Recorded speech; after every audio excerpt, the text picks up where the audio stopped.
Hi there. Welcome to Called Cinema. My name is Aaron, and I'm the guy with the legs that are on fire. And here Hello. is Malcolm. We are talking about some Scream Factory. Hello. You there?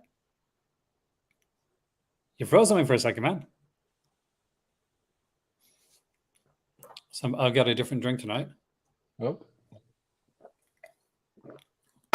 Some Visual Vengeance, which is coming. I don't know a lot about, but you have some of their stuff, don't you?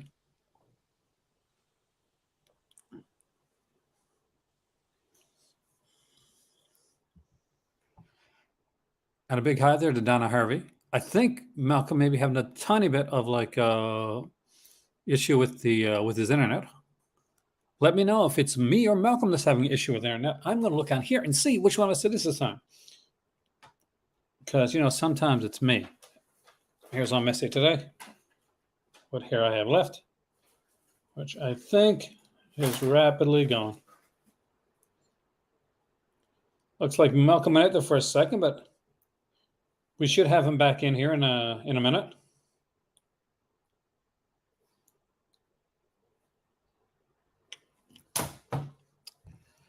So there were some Scream Factory announcements. Kind of. I'm not quite sure if Scream Factory actually announced these yet. There were some that I knew about a week or two ago. Hey there, Jay. Welcome, man. But I wasn't quite sure if there had been an announcement or not. I saw that Dawn of the Discs had announced them today, so I figure we'll just go ahead and do it. I watched Plant CHH, who did a great video on this stuff, which I'm definitely going to recommend as well. He does great stuff on his channel, and I do tend to watch him. Hey there, I'm ready. Hey there, Wave. Hey there, J-Man. So I'm going to just check there to make sure Malcolm's doing okay there.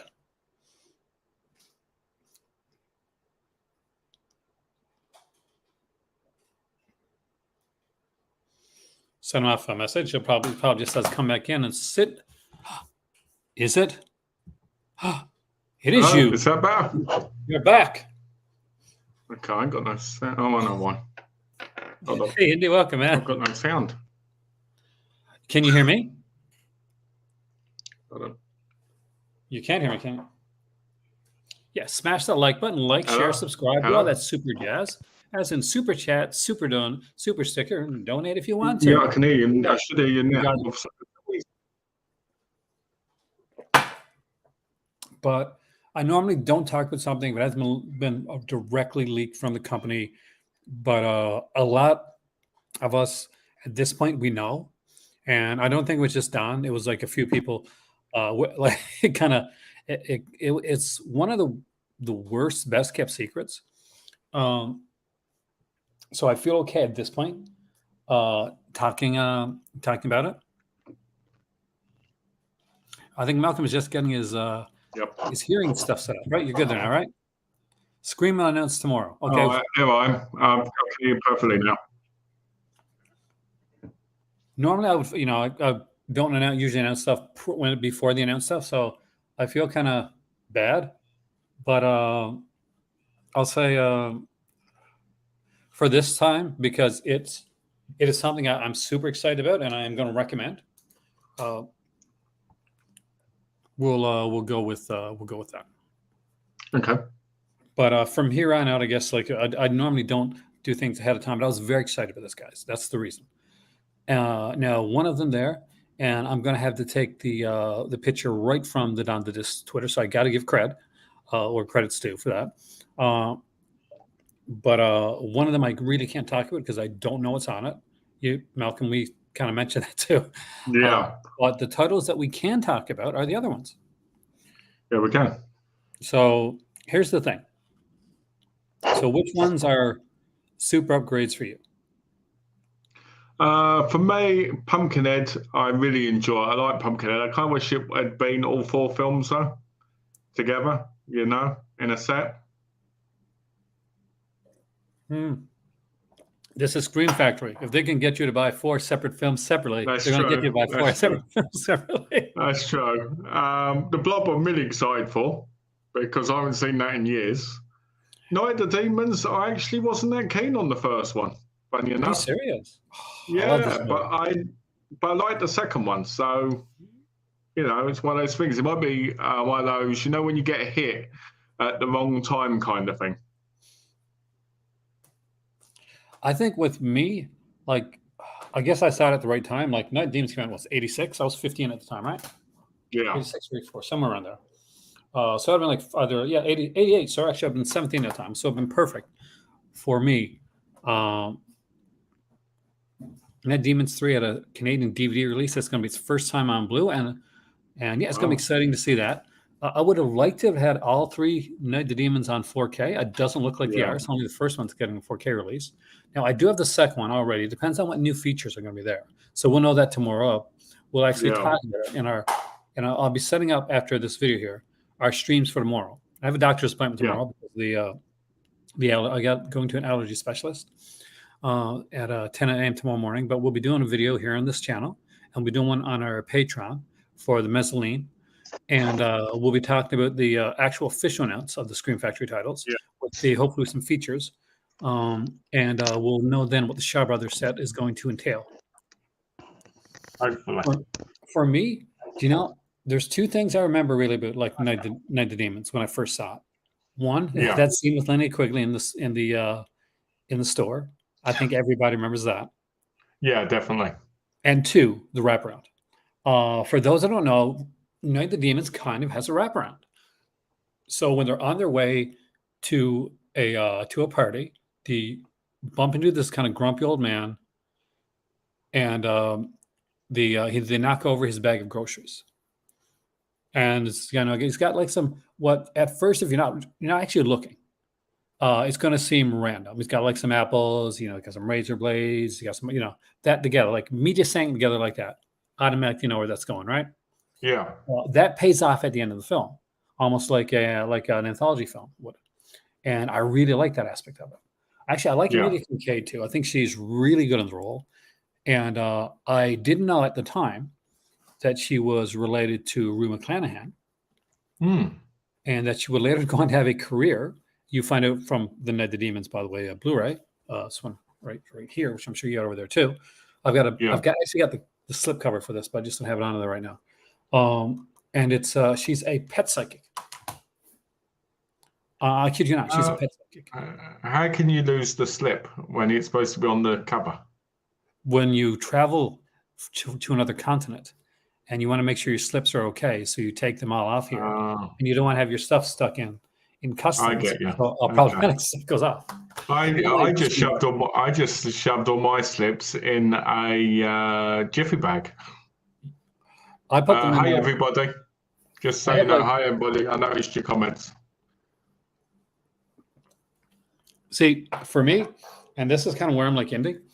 This is gonna make. I have the Twilight Time edition of the Blob, and I have the Scream Factory Blu-ray edition of the Blob. Now, I did a video on my Patreon, which hopefully you guys saw, of talking about like when upgrade 4K, and what I think is for me. And I won't say everything there, but like to give a kernel of that. One of the things that I stated was when you're looking at a movie that you want to see or experience in the same way you would have experienced it in a theater. I do think that makes a big difference because I watched Jurassic Park 3 in the cinema, and I love that movie, even though it's the worst one, or one of them. And for some reason, I just love it because I saw it in the cinema. So, and you get that like kind of good feeling like carried over. Like nowadays, it's not like before when we had like our CRT TVs, and they're like, look, man, I got a big 28-inch TV here, man. We're all, most of us, even if we've got a smaller place, we're rocking at least like 40 odd inch TV sets. Definitely. Mostly, 55, 65 and up, right? Or we got a projector, and so it's pretty, it's pretty good. Yeah, Indy. When Scream Factory put out the Blob release, they put it out in actually at Walmart. The Blob and Vampires, John Carpenter's Vampires, came to Walmart for $10 each.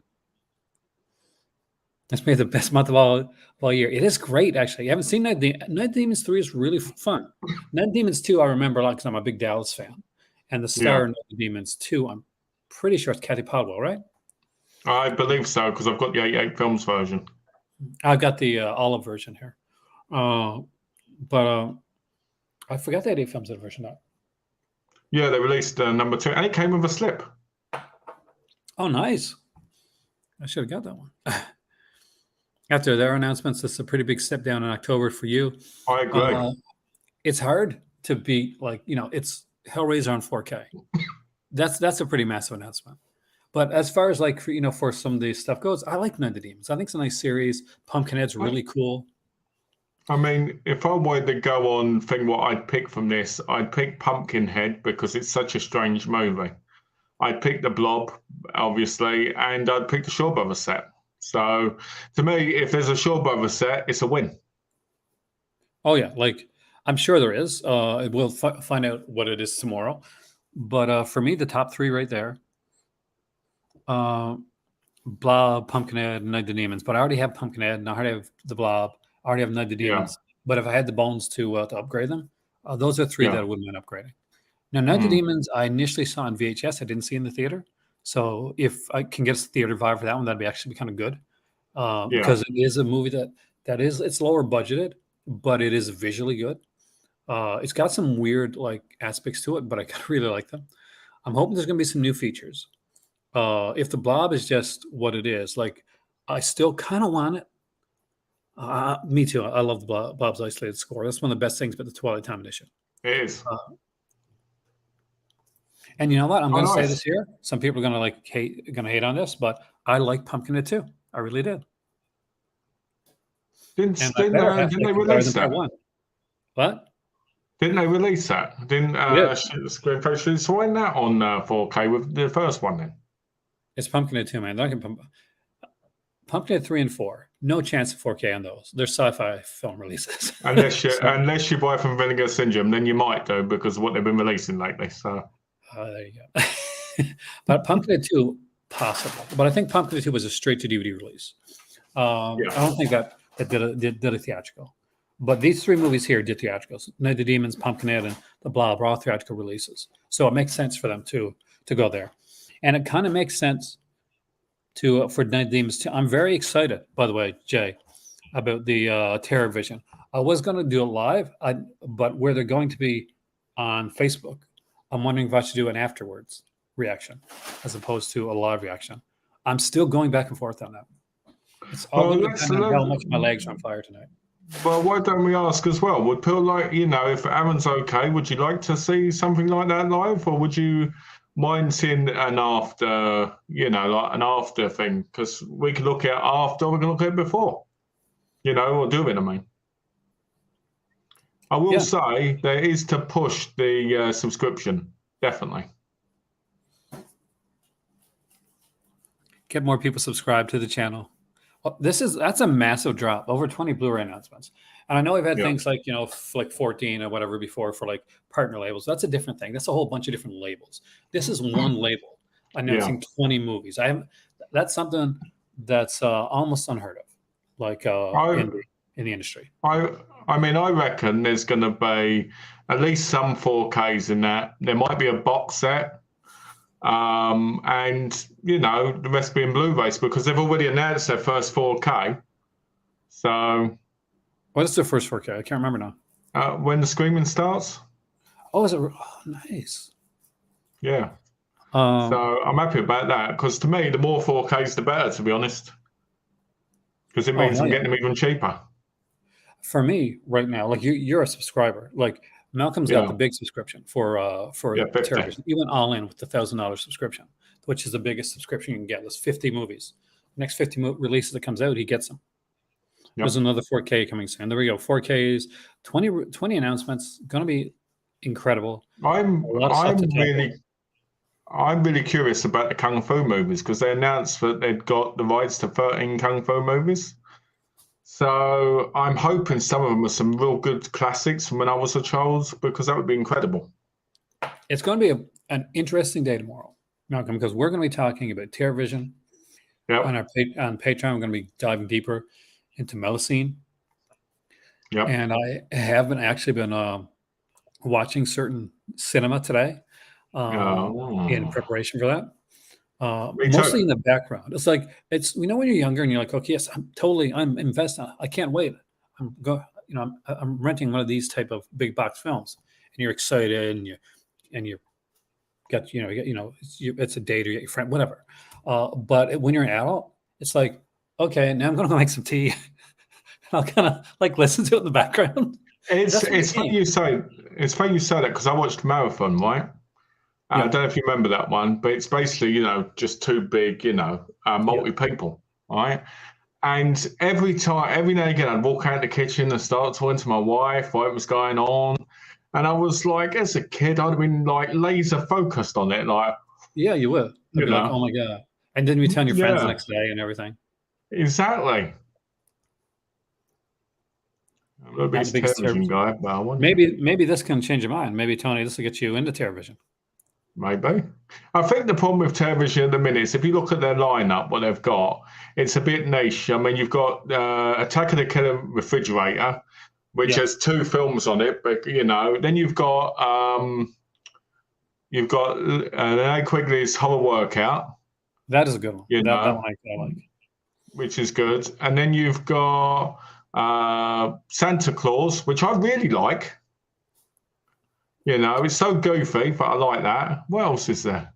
We don't know You've yet. Actually, we won't know until tomorrow when it's actually being officially announced by Screen Factory. That's in case, I did a in bit of case jumping people the weren't gun, so I do apologize. in case people weren't sure of the Shawbuy set, I've got one right here. Oh It's yeah, sure. it's so basically it's 1, 2, 3, 4, 5, 6 cases because you've got 12 movies. Is it And hard what box or I thin like, box? 1, 2, 3, 4, 5, 6, 7, 8, 9, 10. This is the 11 movie one. This is a hard box. Perfect. And basically, it's the same image, around except for on the back where it shows all the movies there, right? And then you get like 2 discs a case, except for the last one with this artwork, which I Okay. really like. Now, if you open it up and you take the disc out, so you got the disc there, and Yeah. you take the disc out, you Feels like can a actually poster. have bigger posters, see, Yeah, I'd switch them on the around. outside, which is nice. But I'll be honest, I would probably turn them around after I fully watched all of them because I like the idea of being able to see the back, and the writing at the minute. Yeah. But yeah, really good. Like that one's just one disc. Then you've got all the others like 2 discs. And I like this. I actually prefer this setup more than the Arrow Shaw Brothers. I like the book in the Shaw Scope sets, but I like the discs being on separate discs because it feels like there's more space. Do you know what I mean? And there's more for your money. Exactly. We got our first super sticker here, which is really cool because I Hey, love the super stickers. And do we go with the cake or the creepy face? let's go with the cake. Let's go with the cake this time. It's a tiramisu ghost face cake, by the way, guys, by Art Secret. They did a really nice Alice in Wonderland cake, and I'm going to see if I can get permission to actually show that one on here as well. Nice. It should have ended with you stabbing in it like. I did that afterwards. Oh, the cake was so good. Oh, I bet it was. I love tiramisu, right? I'm a huge tiramisu fan. Yeah. But yeah, no, for me, it's the top 3. Shaw Brothers for sure. But Yeah. I'm thinking like, okay, it's something I have to buy, like Halloween titles, right? Yeah. But for me, I'm still stuck with the Hellraiser as my big thing for October at this point. Like Hellraiser in 4K is still like I'm a huge Hellraiser fan. Like I came down with the Bloodlines t-shirt on yesterday. Yeah. But I don't know. I mean, like I like Demons 2 and 3. I like to have part 3. I don't know that one at all. Actually, you have that one, right? No, I don't because it's as far as I know, it's not available over there. Yeah, I only ever saw it VHS days. I think it had a DVD at one point. So it's nice to see it. TerraVision is doing some that haven't been on physical media since VHS. That's actually going to be kind of cool. But is that going to be just shot on video or is it going to be actual things? Because they released Captives, didn't they? And they released the new Cube, the Japanese one. Okay. I hear that's okay, actually, the new Cube. The problem with the new Cube, from what I've heard, because I haven't seen it, and that's why I'm excited to get it, is that basically it's kind of like shot-for-shot remake of the original one, but without the style that made the first one, you know what it was. Well, since we've been doing that It's too to clean. Japan for ages, we can't complain too much. Yeah, that's true. But So I'm just saying what they it's said. going to be both. So both sound and video and stuff. Nice. That's not. Cool. So it'll be interesting that'll be interesting to check out. Oh yeah, I'm the Elsa interested. It's amazing, actually. It's like I always say, you know, if it's a film I've not seen, then it's always a win. Whether it's awful or it's great, I've had a chance to watch something I may never have got to see before. That's the thing. I mean, like, you got to like appreciate that when it comes to some of these companies. There's television. I'm excited about what Culture Shock's going to do. Yeah, because they were the company. You know, after Fun City left, they were the company. Yeah. So we got that. But tomorrow, 20 television titles. Who knows how many titles we're going to see come out of this whole Molesine yeah. thing, because that's going to be 90s horror film on 4K. That'll be interesting. What could that be? Because it could be anything, couldn't it? But was There's disappeared over the years. A lot of 90s stuff that fell through the cracks. I want to see a Blu-ray of the shot on film video Nutbag. Really? Yeah. Have you seen that film? I don't know if I don't think I have. I was going to say I think I did, but I don't think I have. I picked it up in Help the Aged charity shop. It should be. Culture Shock's worth it. Love to get Culture. I would love to get Culture Shock on here sometime and chat with them. That'd be great. I'll get Jay on there and chat with them too. Jay works with Delirium and does some incredible stuff. So nice. See this? I gotta show this. It's like, so this is one of these kind of like star type thing. It's not in it. It's actually just, built into the in between. Yeah. I was in Canada and I got a bunch of those. Yeah. Oh. I didn't know if I was allowed to say that, Jay. So that's why I didn't say it. Uh-oh. But since he said himself, yes, Jay does work with Culture Shock. We've got an inside man, a mole, and the second you're able to talk about some stuff, Jay, I'd love to have you on the channel and talk about it. Mr. Ice Cream Man. What is Mr. I'm not sure if I remember Mr. Ice Cream Man. I remember Ice Cream Man. Yeah, I don't remember Mr. Ice Cream Man, but I know Ice Cream Man. I'll have to look into that. Is that available? Yeah, they were years later, weren't they? But I didn't mean the Ice Cream Man. I meant Mr. Ice Cream Man. I don't know, and I don't remember it. Alan, is it available? Because you must know, because you recommended it. So, do you know? Alan collects a lot of DVD stuff, so he would know when it comes to DVDs. Looks like Wave is going to pick up Blob and Pumpkinhead on sale. It's going to be sealed differently. Well, so far there've been different films, the Arrow and the Show Factory sets. I haven't seen anything crossover as of yet. Has there? No. No, I don't think. No, normally they cross over, but they do it later, like when they did it with the Jackie Chan sets and that. I know the Shaw Brothers sets won't cross over because they both release in America. So if Arrow did like a third set, that'd be in America as well. So, but most of the DVD are from SOV Horror. So here we go. The next four releases from Culture Shock, by the way, guys. A 2020s horror film, a 1980s horror film, a 1990s horror film, and a late night classics, Volume 2, sex comedies.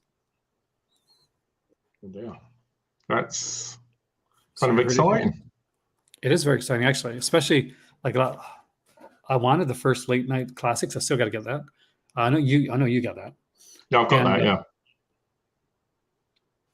I don't know how I feel about the 2020s horror, though. To be fair, I don't know how I feel about that. I don't know. I mean, like The Nanny's coming out from Criterion, and I was literally looking at the trailer to that the day before it was announced, wanting to watch it. Oh, that's right. You used to watch Mr. Ice Cream Man trailer a lot. I'm on Meet the Feebles DVD. Oh. Well, there you go. Keep me updated, Jay. We'll announce soon. What's in the first late night classics one? You got it there. Well, I haven't got it on me. It's in the other room. Do you want me to go get it? If you want to, yeah. Sure. Making them walk. Give me a second. You're making me walk. Oh, hold on. Let me just move this over a bit. There we go. Yeah, it should be a 2-film set, just like the first one, as far as I can tell. It always happens that way. So I'm the same way.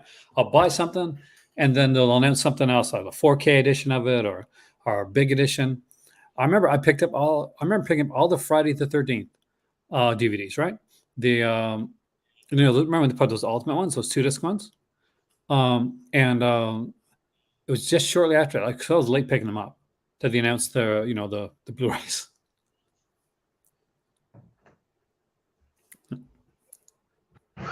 There we go. Oh, what do we got? Let me just put this back in. So you can hear what we're saying. There we go. Okay. Right. So it's Virgin High. I love the cover on this one. The slip And sort of. it's hot under the collar. There's something about hot under the collar, specifically the cover, that I really like. I love the way that's done. That's got a very 80s kind of feel to it, just like even the it feels like an old VHS double, you know what I mean? But here we go. Look, it's a new line of comedies, sex comedies, erotic thrillers, and adult cinema from all eras. Adult cinema. Yep. So we are going to be having a whole bunch of choices soon. Erotic thrillers. Wow. We've talked on here, like Malcolm. How many times we talked on here about like erotic thrillers that wanted to come out? Yeah, we want that. Bring it more. Exactly. What's that? Culture Shock. Make it a whole sub-label for it. You would sell lots and lots of good, I gotta look her name up because I never remember her name, and she was one of my favorites. The girl from Body Chemistry. You know what I'm talking about, right? Yeah. Well, there's more sex comedies coming. I always thought it was weird that they were rare to come by. People that grew up on US Army. It is weird, isn't it? There isn't many. I'm really hoping that King Fat comes out on Blu-ray at some point. I love that movie. Lisa Basilla is her name. Nice. She did all 4 of them too. Mark Singer's on the first one. Because I remember it's like, is she she's a research scientist or something in the first one, I think. Yeah. And I think in the second one, she's she's the same character, but because of stuff that happens to her in the first one, she becomes like a DJ, or like a sex therapist, like a radio sex therapist. Yeah. I knew Bill Olsen said once they weren't big sellers, but that was rest a in peace, decade Bill. ago. But Bill used to say everything was a big seller. He was out of tune most of the time. That was his go-to. Nothing sold big, does it? for poor Bill. Which I can understand. Cheerleader camp, I would love to see that get announced. Possessed by the Night I remember that. Night Eyes, fantastic. Inner Sanctum, I loved. Like Andrew Stevens, Shannon Tweed, Carrie Werr. I remember because I'm a huge like Sliders fan, and remember the sci-fi show Sliders? Yes. And Jerry Connor in it, didn't it? Yeah, until Carrie Werr came in, and then they said, well, we can't have 2 girls on here that are good looking. So they kicked out the other girl. I kid you not, that's what happened.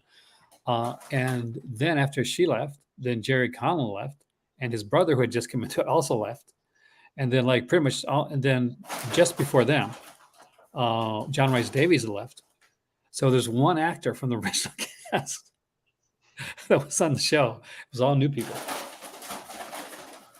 Well, I just want to say, it's Jay Bean, isn't it? JB. Jay Bean. I just want to say, thank you for those announcements right there. I'm happy they're coming out. I'm excited. I want to say anything Anderson. Do you remember Chan Tweed's first film, The Surrogate? Yeah. That's one that especially for a first one, have you ever went back and watched it? It's really good. Yeah. It's one of the better ones for sure. Definitely. Ooh. Well, that's good news. Yeah, especially for like, I'm going to say this right now. If you're working with Rick Sloan, some of us actually want Vice Cops 4, 5, and 6. To Vice Academy 4, 5, and 6 to come out. I'm that person. Malcolm, you're that person too. Yes. I want it just to complete the collection, to be honest. I actually like 4, 5, and 6. Like, I don't. Some people like gave a lot of hate on Vice Academy. I thought they were fun. I had a lot of fun with those movies. Yeah, they're silly cheap movies, aren't they? Yeah, I mean, like and they're you got like attractive girls in them. It's just is you're not looking for like the great Academy Award winning acting. No. Right? But some of them are on par with some of the later Police Academy. Say that much right now. Some of them are better than Police Academy the series.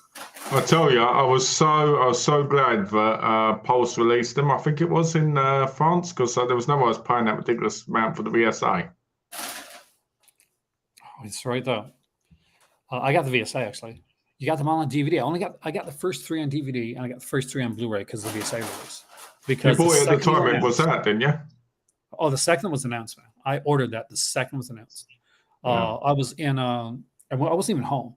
We were at a conference at a job she was working at then, and so we were staying at a hotel, and that was during the announcement. So at that exact same time that Vice Academy was announced, I remember this too. Arrow Video had a sale, and Arrow Video sale was when they'd moved over, and he found a lot of old releases that had been lying out of print. So I bought like a few things from Arrow Video that were out of print. Yeah. I think that may have been how I got like one of my hard to get releases, and I picked up Vice Academy and something else at the same time. Whatever was released. You're lucky because if I wanted that collection, I'd pay like 240 quid for it. Oh, that's insane. Night Patrol. I agree. Actually, that'd be good. Night Patrol would be great. There's what's the one? It's probably put on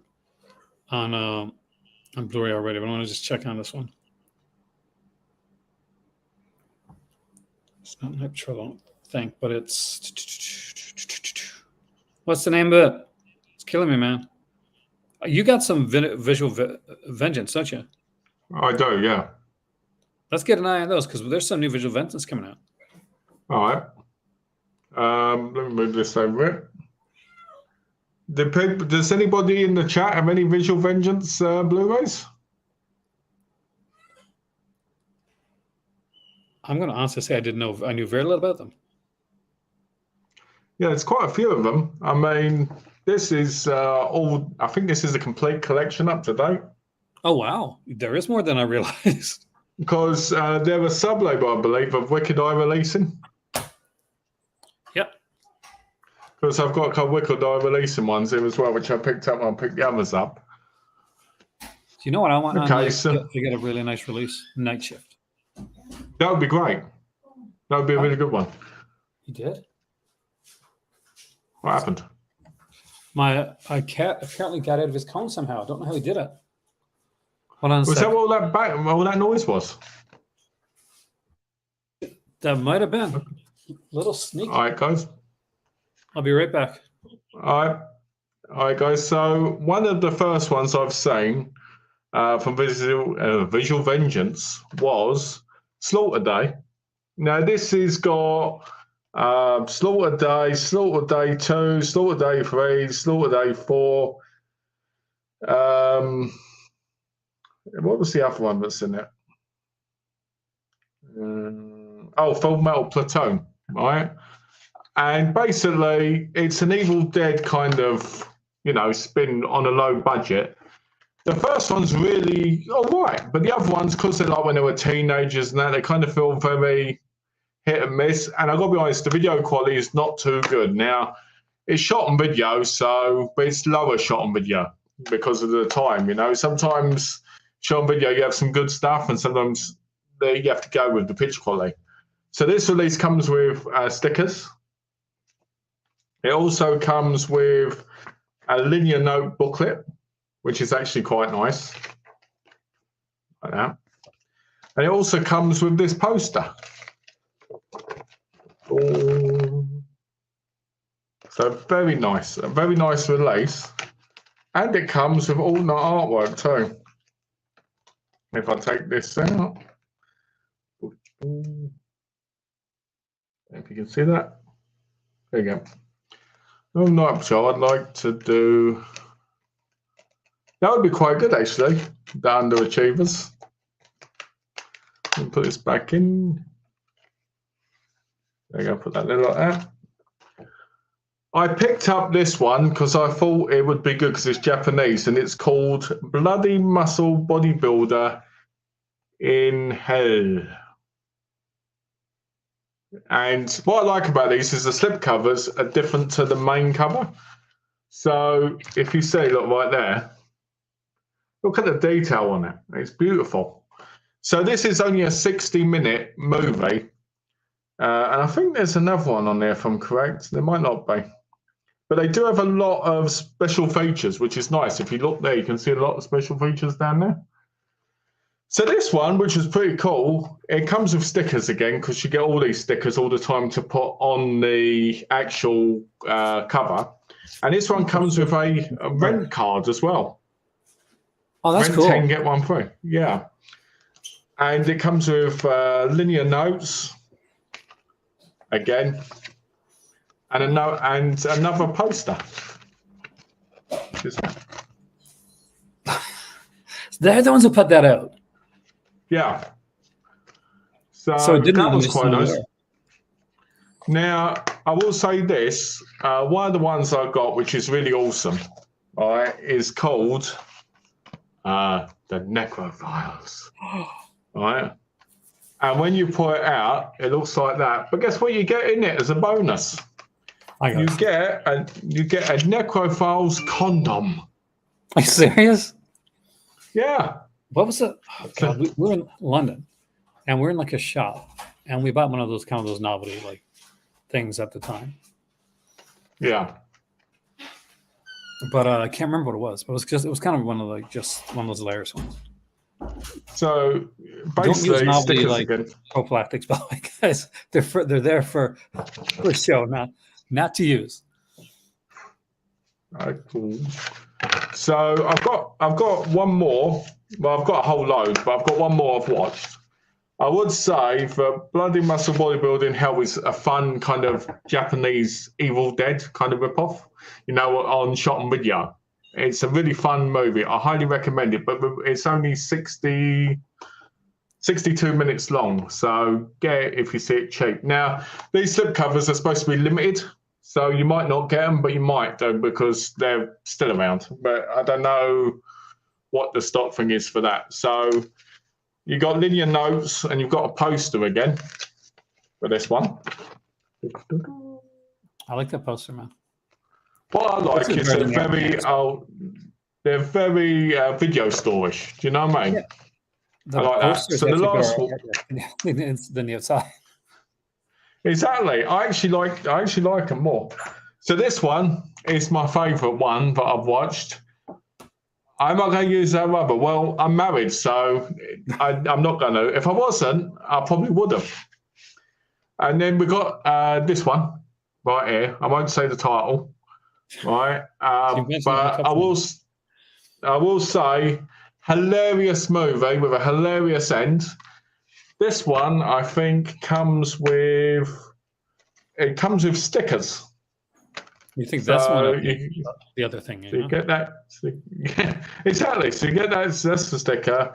That sticker. Originally, when this came out, you could get a version of it that had a syringe pen, which looked like it had, like blood in it. But I missed out on that one. Otherwise, I'd have got that. Here's the poster. Not bad. I still like the next great movie. Yeah, great movie, I will say. One of the funniest movies I've seen in a long time about a very bad subject. And the other ones I'll show quickly because they're still sealed because I haven't seen them yet. And they are Moonchild. I love that cover, man. It's nice. I'm a big Werewolf fan. My dad's a big Werewolf fan too. I'm not sure if he's here or not. But this one has Blood of the Chupacabras and Revenge of the Chupacabras. So that's nice. Suburban Sasquatch.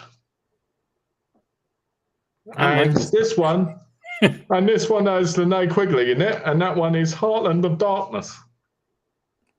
Heartland of Darkness has a Scream Factory level looking cover, man. It is, isn't it? It has this release as a prayer cloth in it as well. You serious? Are they really pushing it?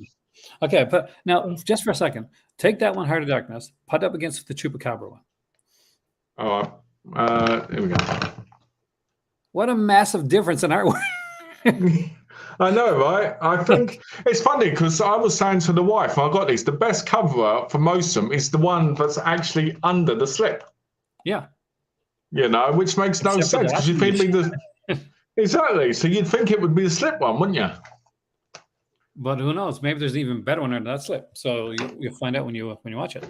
So I think I have all of them up to date, except for obviously the ones that are being released. And that's I'm still trying to find the picture. I know there's a dinosaur one, isn't there? There's a vampire one. I know that. I'm sure who announced that. Well, that's I don't think. Oh, I didn't put the rubber away. Sure. Let's just. Has it got an expiry date? Do they have their own website? Oh, expiry date 2027. Yeah, it's on Wicked Eye releasing, I would think. Let me check. Let's see if the new ones are there. I checked there because I saw it. So I'm looking at their.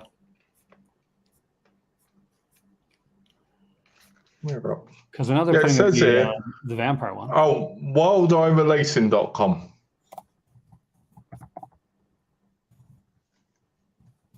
Okay. Hey, Duff Sidious in the house. Hey, Darth, welcome, dude. Send me that mobile point to use. Well, we know you like necromantic, so you know you can use that rubber for that kind of thing, right? So let's look for what the hell distribution. Oh, you guys got me shopping again. Oh, you have to let us know what you're getting, D. Go to the catalog. See if it's in the. I'm not seeing it here yet. I did see it on Planet CHH, and I saw it somewhere else before too. But let me have a look. Yeah, look for it. I shall have a look. It's the one I saw was vampires and other. All right, let me have a look. It'd be on the catalog, wouldn't it? I thought, but where it's not out yet. I'm kind of wondering if. Like, they don't have. They're not exactly family friendly. Well, not family friendly, not exactly friendly. Okay, let's have a look. There must be at least. Oh, is it on? Can you find it on Dawn of the Discs? I don't think he had it listed. I can check. Because if you go down, there might be on there. Oh, thanks, Andy. I'd like to know that. Thanks. I look forward to it. I need to know. In case people won't, this is the zombie shirt that came with the zombie set from Vinegar Syndrome. Are you wearing that to mock me? I am. Because I showed off the Scarlet Box yesterday. There you go. It's. I don't think. Wait a minute. Yes, we got Lycan Colony. Okay, so we got one of them, yeah. Yes, and I'm gonna open that in a new tab. Ton of features. I'll show you guys in a second, by the way. Just can Phil answer this? Is my camera okay? Because this is an actual camera, not my phone. Normally I use my phone. So if the camera's all right, let me know. Because I'll start using it more. So here we go. I'm going to show you the picture first. So, oh, look at that. Lycan Colony, a film by Rob Roy. Oh, it comes with, is that an air freshener? It is an air freshener. So we got air freshener, some stickers here. We got a book. So let's just see let's get a breakdown. So all region Blu-ray, limited edition slipcase, first pressing only. Limited edition New Hampshire's 4-cent air freshener, first pressing only. Commentary with Rob Roy, commentary with Sam Panico of BNS about movies, and Bill Van Ryan of Drive-In Asylum. New 2022 interview with the director, a riff tracks version of Like Colony, blooper reel, Like Colony music video, original trailer, visual vengeance trailers, 4-page linear notes, essay by Sam Panico, collectible folded mini poster, stick your own VHS sticker set. That's kind of cool. Reversible Blu-ray sleeve, optional English subtitles. That's interesting, entertainment hell, because I live in Hampshire. So you live in New Hampshire and I live in Hampshire.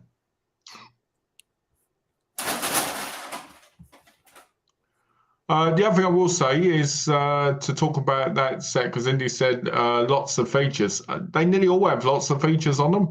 Now, not all the features are perfect, but I like the more features, the better, isn't it? Oh, they seem not bad. Here's the other one I was looking for.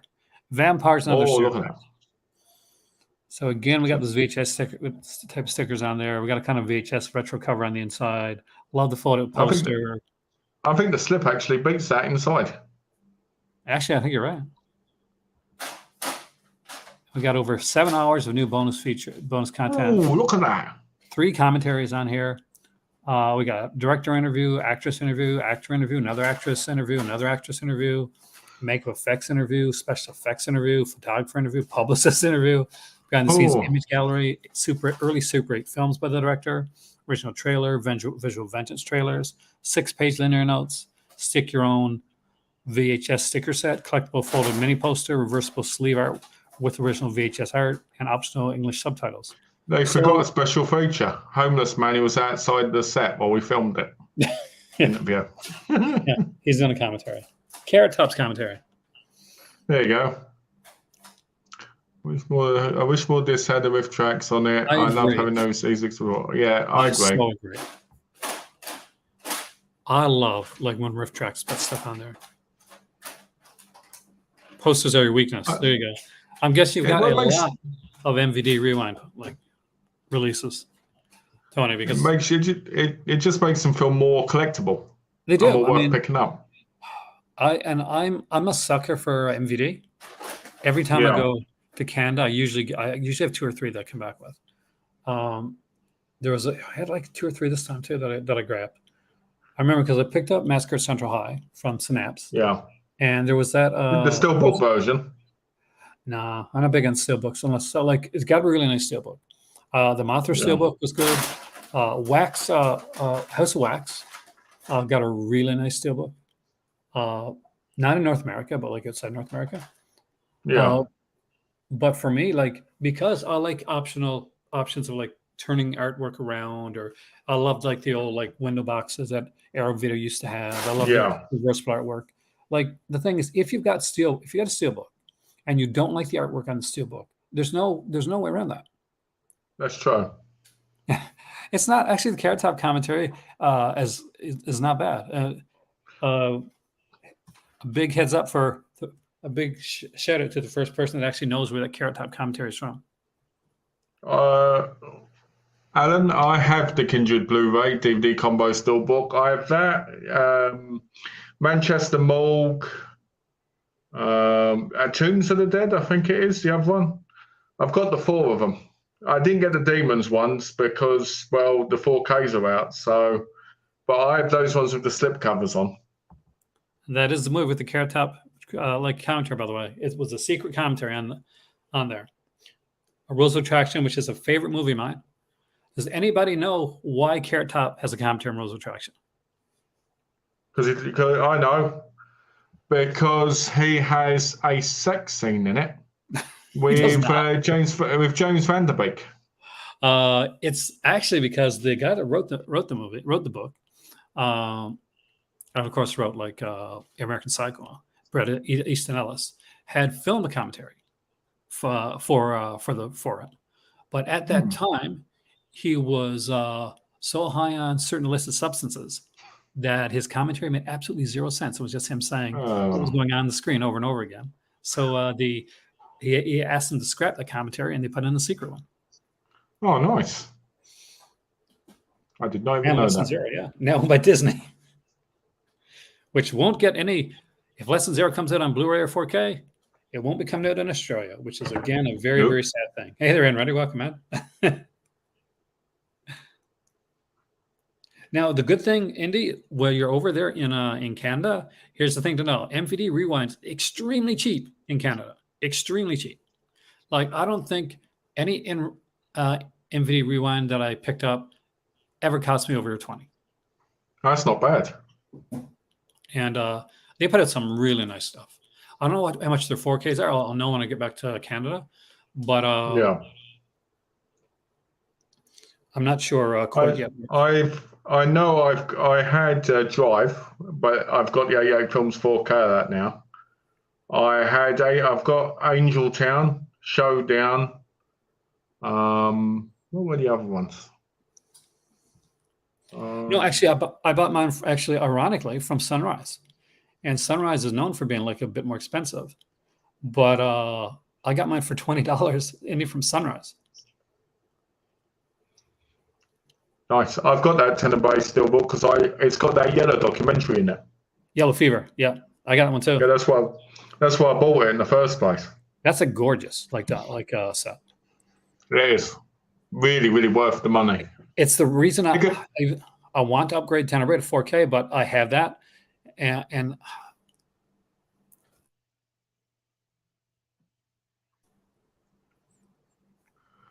thanks for letting me know that I've said yes. I wondered. I might use my phone again, but I don't know. I'll have to say. It could be the light because it is dark in here because the lights are not particularly good here. You know, like I'm in a weird my place. phone to get 4K, but I'm a little lazy. Mickey Mouse has been retired for real. No joke. Better not be. Mickey Mouse. They'll never retire Mickey Mouse. That, my friend, is like the cash cow. It's like going over to Japan and saying, like, oh, no more Totoro. No. Totoro is the Mickey Mouse over there, guys. Hansi, I know there was one, I think metal stickers, there was on the Fast and the Furious set over it. I think it was. Was it really? 1 to 4, yeah, because the reason I know that is because when I bought it from HMV back in the day, it didn't come with the stickers. So 2 months later, randomly, I got a letter and a free copy of Hellboy 2 with the stickers from Universal apologising and saying, here's a free copy of Hellboy 2 on Blu-ray, randomly.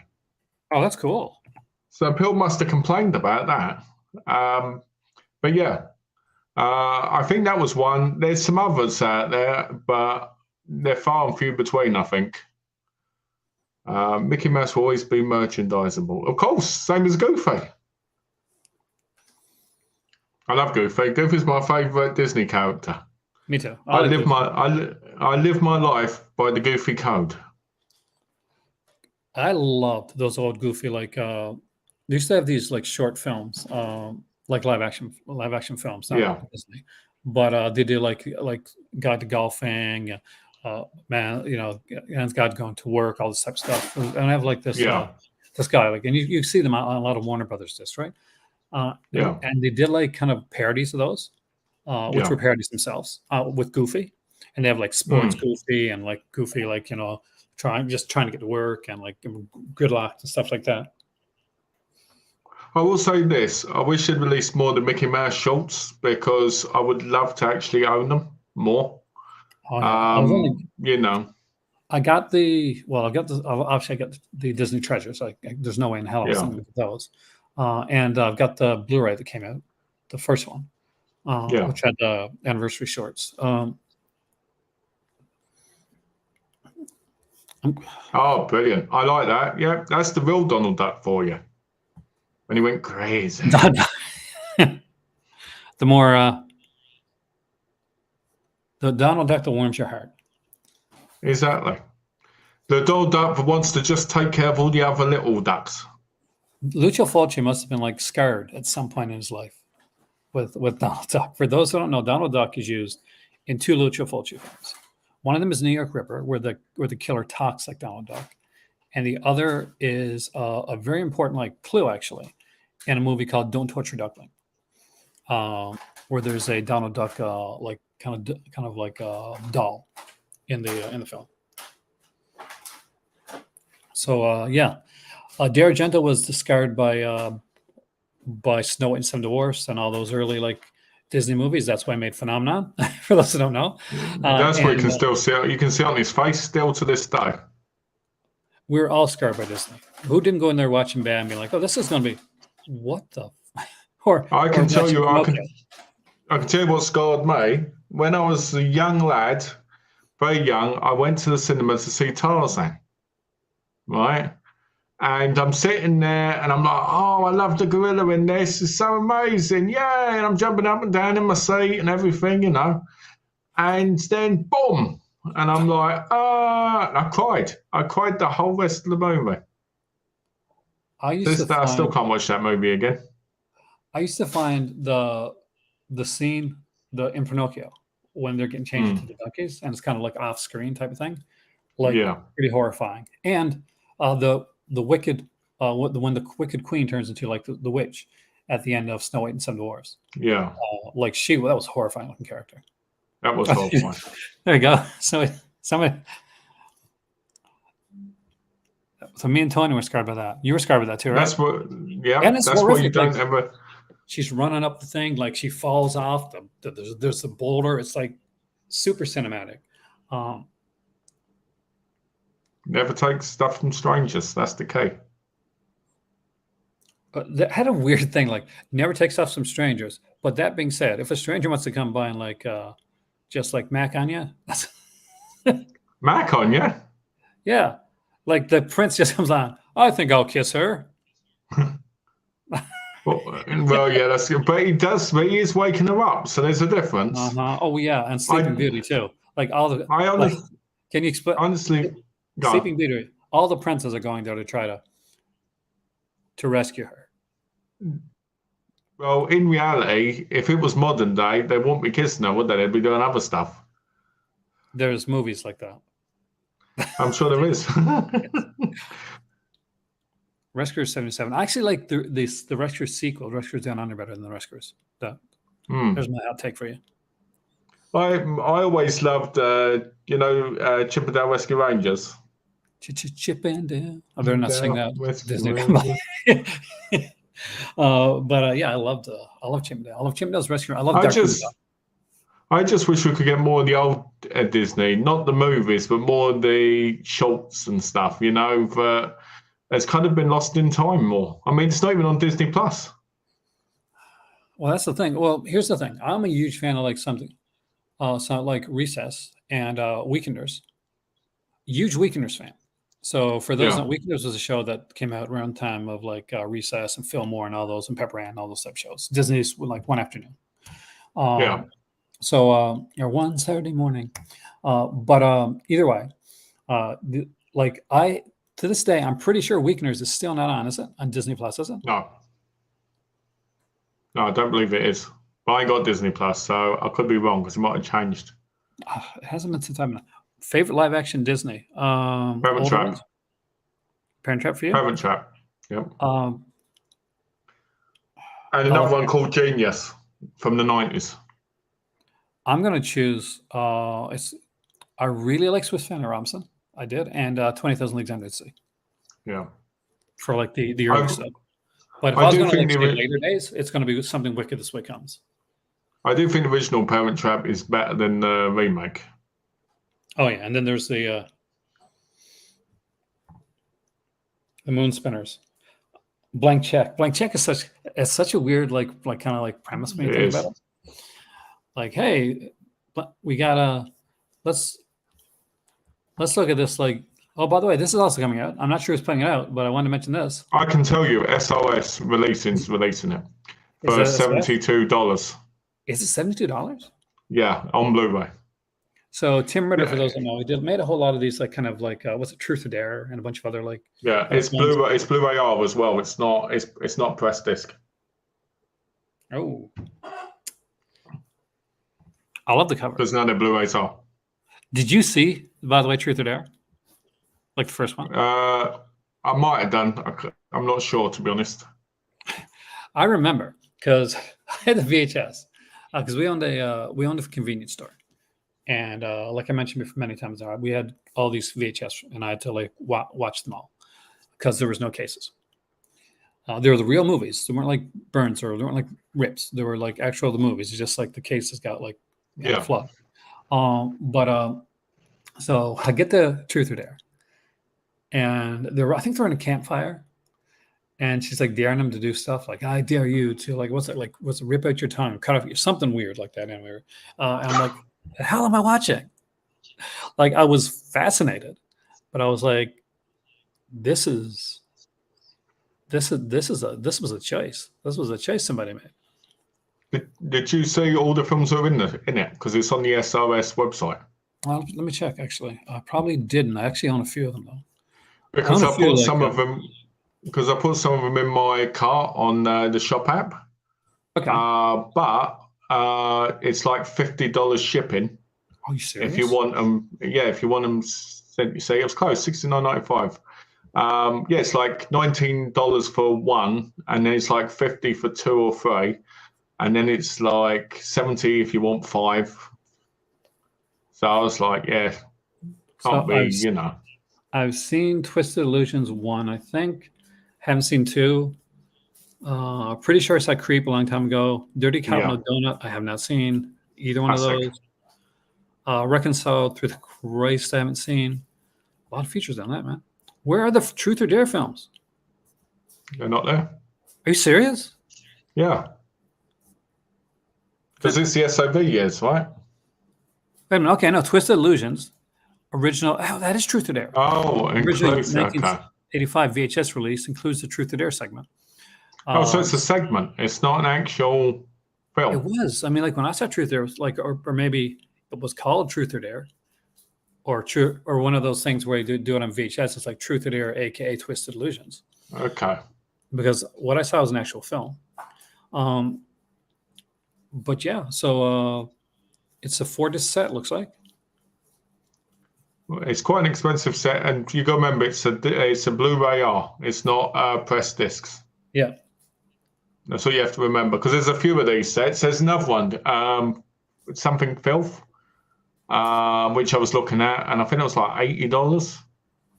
And I think if you go down, you'll find it. It's the Gorge Trilogy right there, 2-disc set. Streets of Darkness. We'll have the cover. Where is it? I remember that, Alan. Savage I Vengeance. haven't watched it. God, I hadn't seen Savage Vengeance since like the early days of DVD. I had this on DVD. What about Amityville Death Toilet? You seen that? Oh, no, God. I like that they did bundles there too. I wonder if that works out cheaper. I mean, it's Visions of Filth. That's the other one. Where's that? Okay, there we go. The Jason MP collection. I'm not sure if I've seen these. Fluid, no, I have not seen these. Sick Bastard sounds kind of familiar. It's got the Vipco documentary that Vinegar Syndrome has. So for those that don't know, the Vipco on the Untold Story, it's a documentary that's on the Spookies set the Vinegar Syndrome put out. Really good documentary, by the way. So if you're not interested in spookies at all and you want to get it, there's another way to get it, I guess. Watch that documentary. It's a fantastic documentary. Have you watched it? I've watched the bits of it, but I haven't fully got through it. It's fun, man. So much fun. It's one of those times where I just keep getting interrupted by noise or something, and I'm like, I've got to go and do this. I had to tape the loft door because of wasps and stuff, and all this stuff. So I end up thinking. I wish the shipping wasn't so iffy on this, because I do like some of these releases. Some of these I remember. Yeah, the shipping's crazy. I mean, you can get some over it, but not the Blu-ray versions from, like importers. Yeah, like there's a record store that gets some of the SRS DVD here. Alan, I'm going to answer this very clearly for you. I did watch the Animal Care movie, and if I could, I'd get all the films of it. I'd burn it. It's not a film. It's not even well acted. It's one of those things that should never exist. because it's awful. Absolute awful. Don't buy it. Don't even watch it on Tubi for free. Just go out and tell everybody you want it gone, you know? That's what I say. All right? So is this That's one of these how I times feel when about you it. actually rather speak to a real Karen than watch that movie? I'd rather have sex with a real Karen who's beating me around the head than watch that movie. It is awful. Trust me. It's awful. It's awful. I remember Savage Vengeance. Yes, Mary Glenn from. Is this the one I saw? How old is Savage Vengeance? It's a new movie. Is that 2022? 2022. Okay, this can't be the one I'm thinking of then, because the one I saw was a long time ago. But a very Dusty similar B. style. Dusty B says, but some Call of Duty, you know it's quality. LOL. Exactly. That's what I'm going to say. Exactly. I've got nothing against Call of Duty himself. I just think his movies suck. Right. And the other thing I will say is I think it's ridiculous to charge like $50 for a Blu-ray in your Kickstarters when, you know, you could, and the amount of money he gets, he could make a far superior film. I mean, I think I saw like $100,000 or something in his Kickstarter thing. And to me, you know, you create a better film than what he's doing. It's like a $4,000 film for that money, you know? Well, look at movies like Shot, right? Like it was $5,000 to make that movie. Vinegar Syndrome. Exactly. And huge difference. Yeah. He seems enthusiastic. That would not be such a bad thing. No, it wouldn't. It wouldn't be such a bad thing.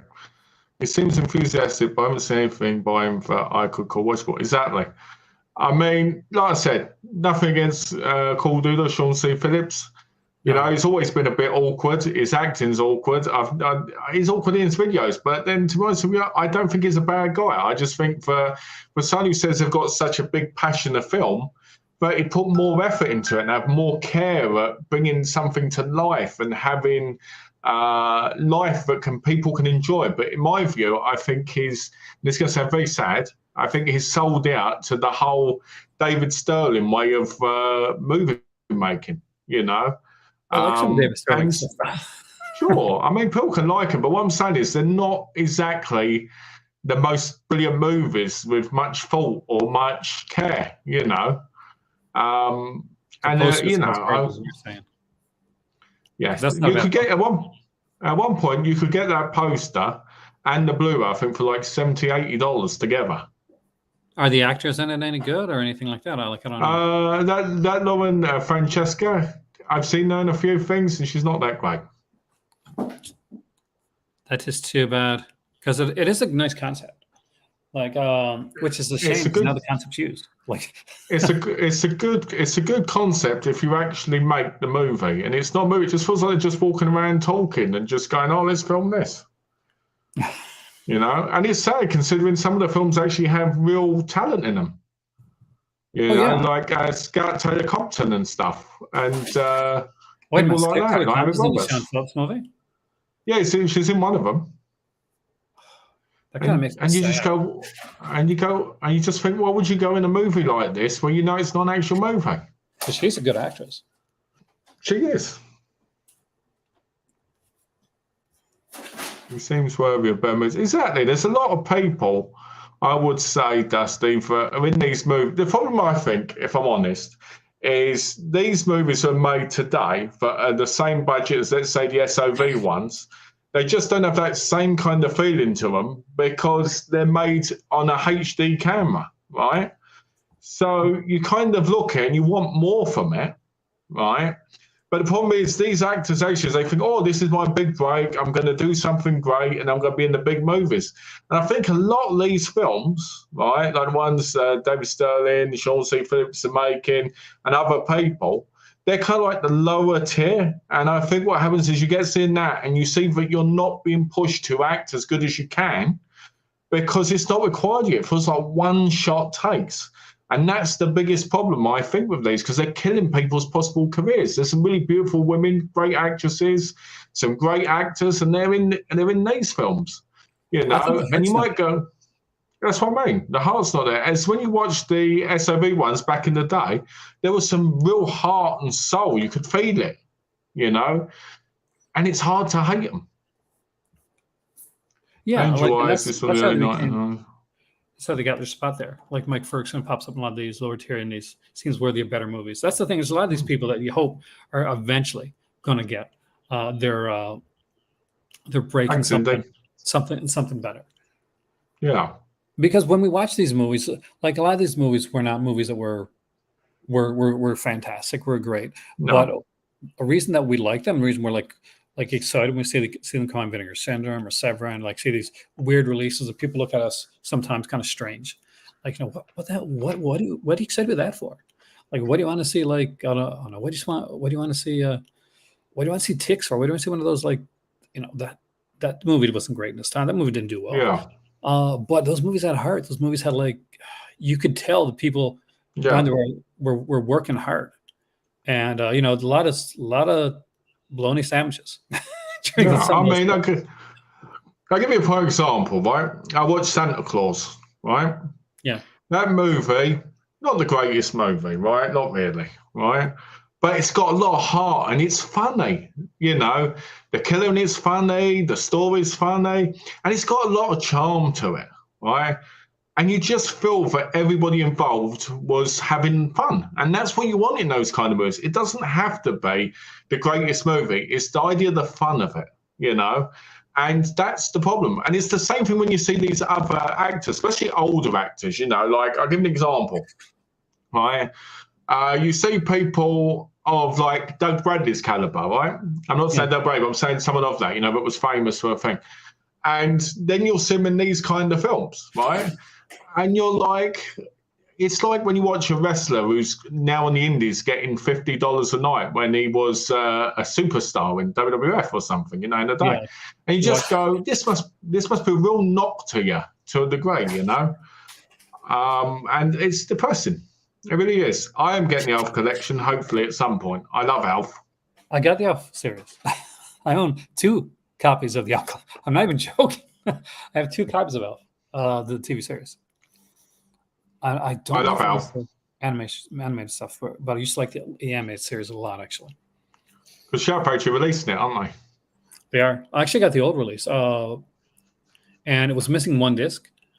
So I went to a flea market, and somebody was selling it for $5, Wow. brand new. So I bought it. I said, "Well, okay, I have 2 copies. One will have 1 disc missing, one will have all of it," and I kept both of them. I was lucky. Amazon in America, for some reason, marked the whole series down to $5.99. So I Nice. picked it up that way. Yeah, So we I both was got it for quite happy with cheap. that. Yeah, I was quite happy with that. I like Alf. I feel like Alf is a forgotten classic, of the today's generation. One of the shows have like one of the depressing endings though for like a series. Remember? Not as Yeah. depressing as Dinosaurs. Dinosaurs still, for me, is the hands down the most depressing one. Do you remember Dinosaurs? So Dinosaurs was this Yes. like was it Henson? But it was like this really kind of like fun, kind of like um, Yeah. situation comedy set when dinosaurs were around. It was a And bit like Home Improvement with dinosaurs. exactly, I had like it had the suits. The suits were amazing and stuff like that. And here's a spoiler for a series that ended years ago. They all die. They all die. So, like Ice Age comes, they all die. That's how it goes. And there's like jokes made through, like there's dark jokes made throughout the series. Like when dinosaurs get older, they bring them to the tar pits to die. Yeah.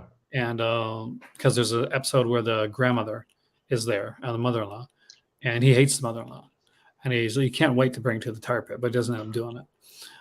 But it was like a dark series. I love the show, actually. I think I got the first season there somewhere.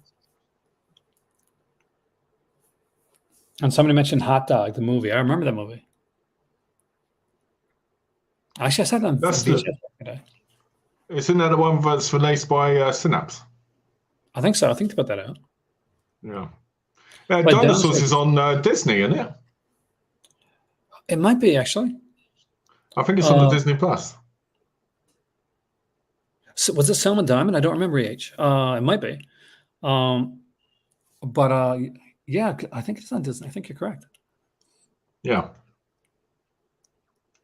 We're all over the place tonight, man. We're talking about everything. Yeah, we are, aren't we? So it's good. I like it. The Alpha one is $234.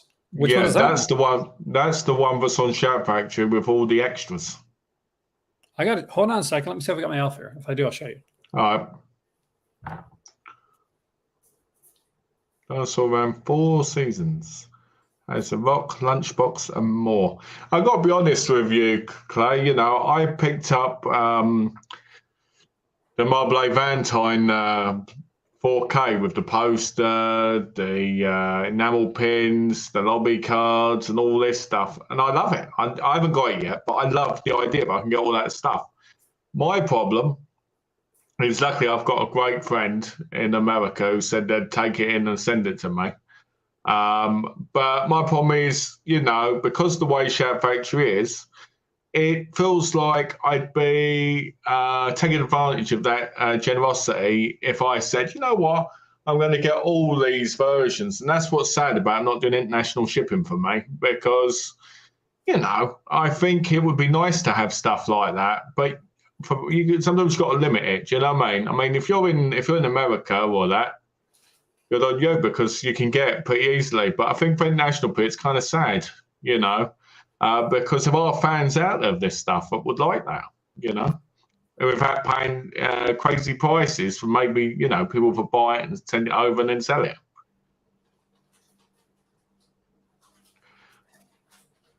Hot Dog has a great commentary. Nice. I have to be honest, I need to listen to more commentaries. I haven't been listening to many lately, because I'm just trying to get through some of the films I've got.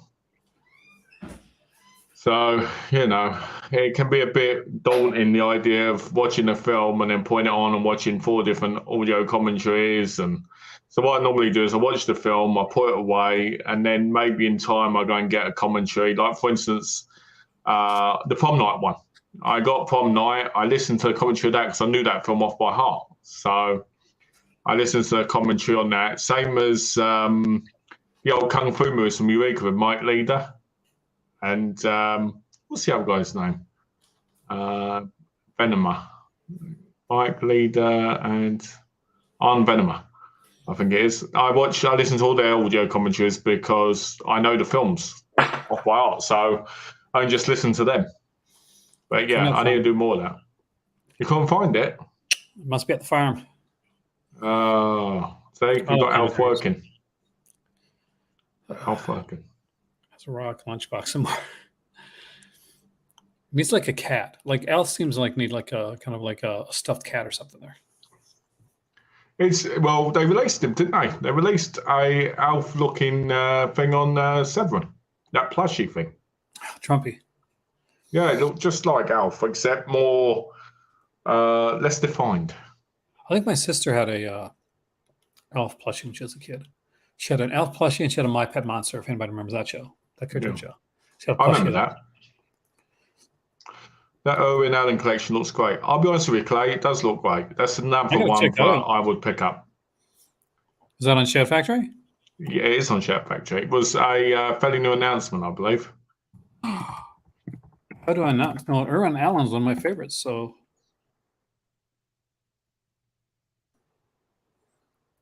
Is this an expensive one? Am I going to cry? I think it's, how much is it? No. Oh my God. Willie. That's my bad Alpha impression. Yeah. It's not bad. 103. The Master of Disaster Collection. What do we got? What films are in it? That's the key. Let's find out, guys. So there's 7 discs, so 7 films. And what do we got? Let's see the description. Okay, come on. Welcome to Disaster Piece Theater. Here we go. Oh. I'm going to do it, guys. It's my dramatic reading. Dramatic reading. There we go. The 7-film collection includes both television and theatrical films from director, writer, producer Irwin Allen, the master of the disaster film, from an overturned cruise liner and a bursting dam to collapsing caves, bridges, and more. All 7 white-knuckle thrillers are presented with a new 2K scan from their Interpositive. Films feature incredible all-star cast, including Michael Caine, Paul Newman, Sally Field, Leslie Nielsen, Telly Savalas, Jacqueline Bisset, William Holden, Ernest Borgnine, Shirley Jones, Roddy McDowell, and a huge roster of supporting screaming actors and actresses. I can't go wrong with them. That's cool, man. So Flood is disc 1. Then we get Fire in disc 2. Hanging by a Thread is disc 3. Oh, the classic Beyond the Poseidon Adventure. I remember this movie, actually. Ooh. It's here. When Time Ran Out. Oh, this is a nice set. It is. Who said that? Clay. Good call, man. The Night the Bridge Fell Down. And Cave In. Let's see. Do we know anything on features yet? If there's any at all? We don't know anything on features as of yet. Just Running Time. And DTS Auto Mania. So, yeah, not bad. Nice set. I love these type of films. I grew up. I remember going to see Earthquake in the theater. Not when I was younger, and it had like the that surround sound where it kind of shook the theater. So it was a pretty amazing time. And you get a poster with it if you pre-order it. Do you get a poster? Yeah, order from Shout Factory and get an exclusive poster. That's a nice poster. It kind of reminds me of the Ray Cardona Jr., but it looks good. Just put that out there. 5971 pick just came up from Scream Shout Factory. I think that was when right there. There it is. Was it? Yeah, it was right on that thing. You know, it says. I got that. There's a bunch. I can't believe there's like a $200 elf set. Let's look at this. We gotta look at this, guys. We gotta look at this. Elf, the complete collection. Is it complete? I want to see if the cartoon's here. If the cartoon's here, then it's complete. Have you ever seen the Elf comic? Yeah, ages ago. Remember the famous Elf comic cover? Yeah. With the seal? Yeah. So for those that don't know, there's a comic cover of there's a Marvel comic, the Elf, and he's kind of, I think he's like grabbing the seal, but it looks like he's doing something else with the seal. So this one here gets it's a DVD release. Vinyl. It's not even it's not even Blu-ray for $234. Come on. Well, it won't be, will it? It won't be because it's they can't do anything with the picture.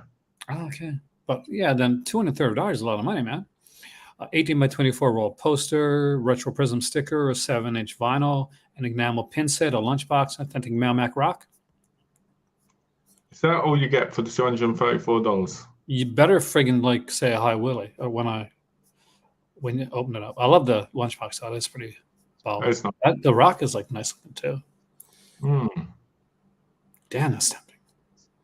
So let's say 25 discs. Where's the description at? Okay. How many editions? 500.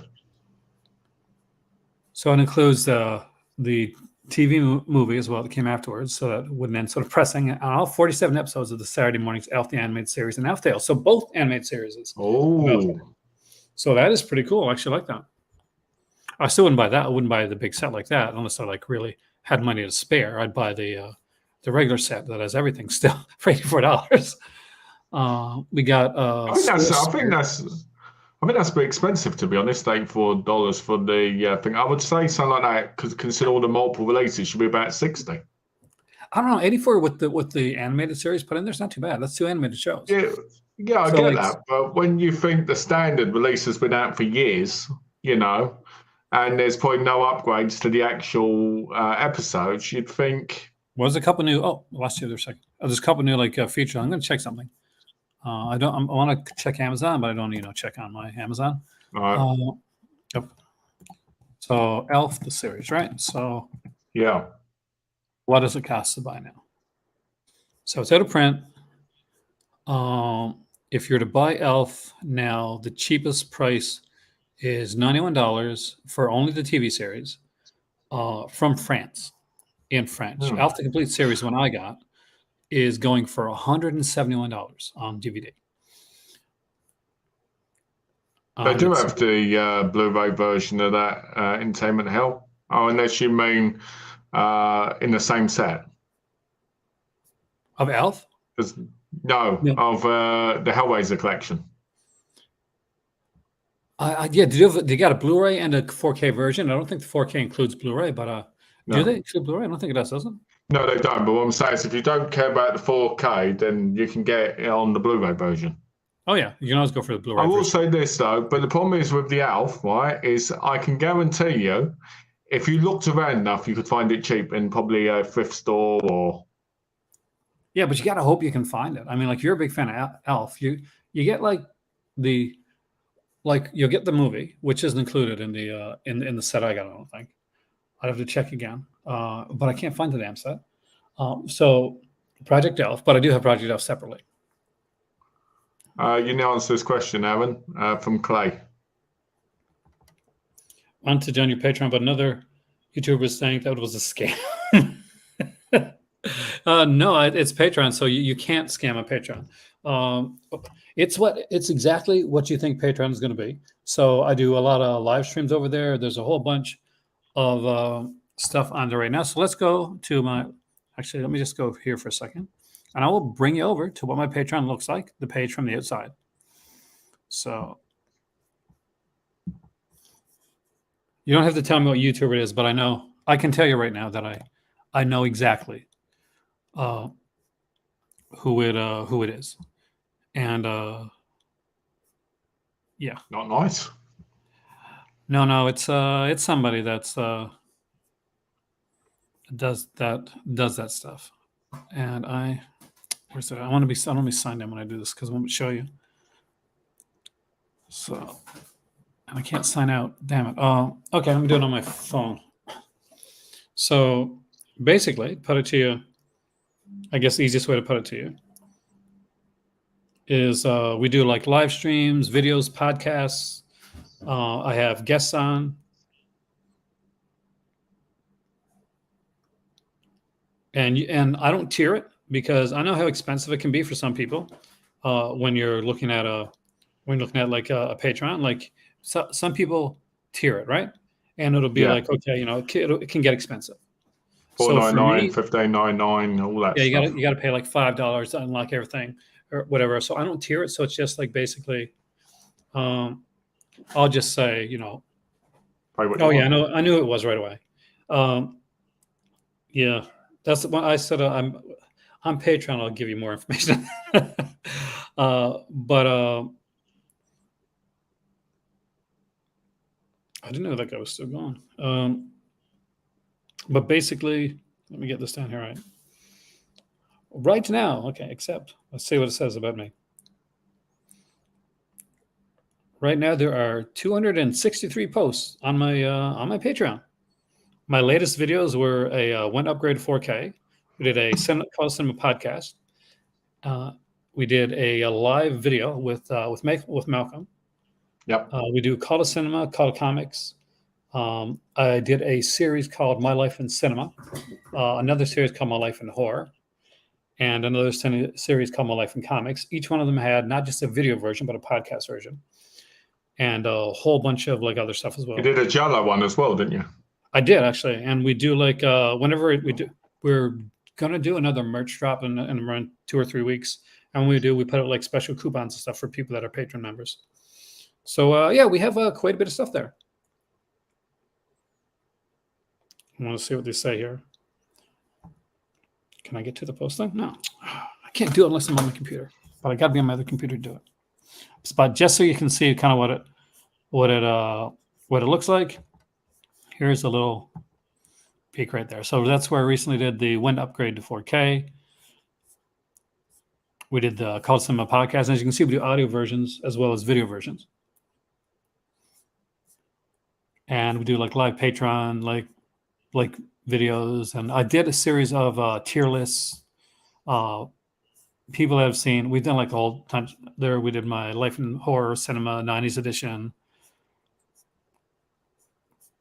We got a nice like conversation going on between a lot of people. I did my animation station. I did like for people that collect comics and stuff like that.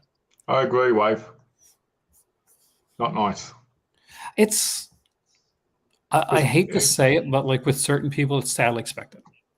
I can say I've been there. Where people have said things about me, and it's never nice because most of the time it's either embellished, where it's like a lot more than what happened, or it's just complete and utter lies. you know. And it's okay. And you, Like, there's no hard feelings of bringing up anything like that. I'd rather you brought it up than kind of just wonder. yeah, Like, here's the thing: you can usually tell because most of the YouTubers are here are kind of supportive of one another. Like, I'm here, Malcolm's here. We got people on here that do YouTube and podcasts. We got Brian here from Just So This comes on a bit. We have different like people from different channels. It's different. Like Jose comes on here, and we get Disconnected's been here. So if you see a channel and it's got there's a lot of other people around it, like kind of, and it's a positive community. It's for me that's the way I like to go. yeah, I agree. And I do want that offset now. Damn it! See, it's the cartoons, Malcolm. The cartoons are sucking me in. They are. I had so there's a girl I knew when I was in high school. It was 16 discs, right? The original set. Yeah, this is 24. So that's 8 more discs. So That's okay. Let's see. That would be okay. So maybe 8 episodes a disc. somewhere around there. Plus, you gotta understand Project Elf's gonna have bits on this too, probably. Yeah. But God, I like that show. Yeah, no, I there's this girl I knew. We weren't dating or anything like that. We were just, we were talking, and she lived in another province from me. And so we would write each other letters. This is pre-email stuff like that. Guys, I'm old. And and we would like write randomly. And our letters would be like 20 odd pages long. I'm not even joking. And so one time she wrote me, and she was watching cartoons, and she was watching Elf, the cartoon Elf. So as she's writing, she's literally describing the cartoon that she's watching and her reaction to it. Within nice. the letter. It was very. I wish I still had it actually. And I still know her on Facebook. She's a very sweet girl, very nice girl.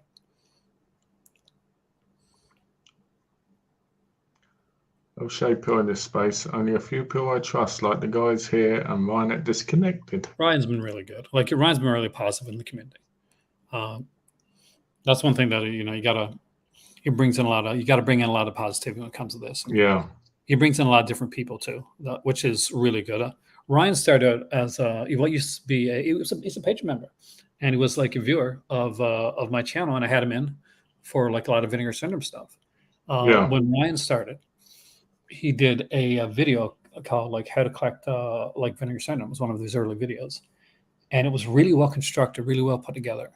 Yeah. So I reached out to him, and he said, don't know, because I didn't put together, because you don't put together like somebody's name on YouTube and somebody's name on on page, because it's usually different, right? Yeah. So I said, hey, I'm not sure if you know who I am. I said, but I liked your video. I'd like to get you on the channel. And lo and behold, he's like, yes, I know you are. I was actually one of your first patrons. So he was on a few, but then he went on to successfully do the whole Disconnected YouTube thing and go really far with it.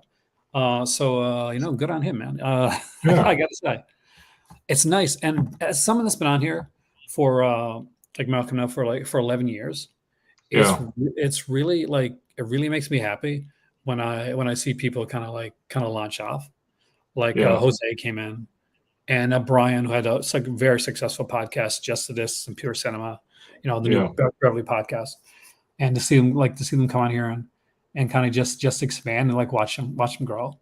It's I don't know. Well, I guess I'm the old man of YouTube. I know it actually didn't go. It didn't make it. But I don't know if it could have made it. I mean, I watched Project Elf, and it didn't have that it wasn't as good. Yeah, and I guess maybe Alan, if you would have went farther with it, you could have done some stuff, right? There's a Project Elf coming out on Blu-ray, even though it's in this set. So I thought I heard of it coming out on Blu-ray or something from Elf. I wouldn't buy a Blu-ray Project Elf. I'd just get the set. I'll be honest with you.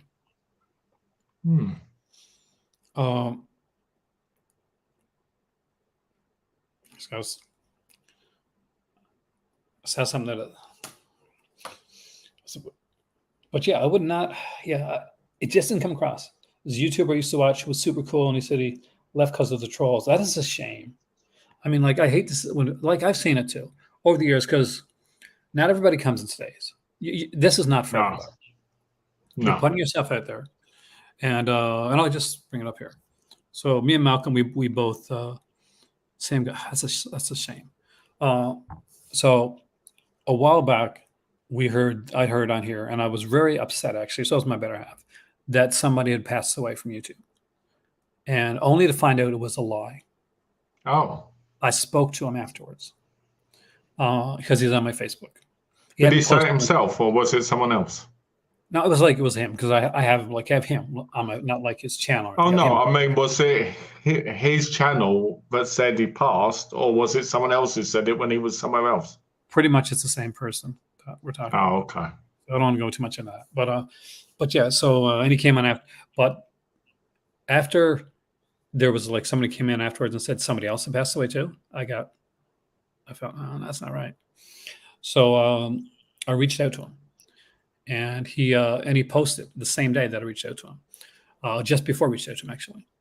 And then I let my better half know because we'd talked to him before, and he was a really nice guy. We'd talked about criterions and stuff. He'd been on the channel. I'd been on his channel. Dina DVD, by the way, was his channel name. I won't say his real name because I don't know if he used his real name on there. But very nice guy.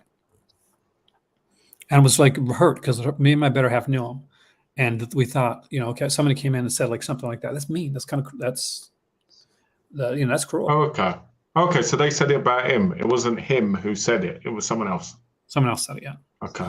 But yeah, no, it's but that's the thing. It's not, you come in here and you want to. Everybody comes in to do hopefully to like kind of spread what you like. So whether if you're a book person, you're on booktube, and if you're a movie person, it's the movie YouTube community, and the collector YouTube, and it's also niche.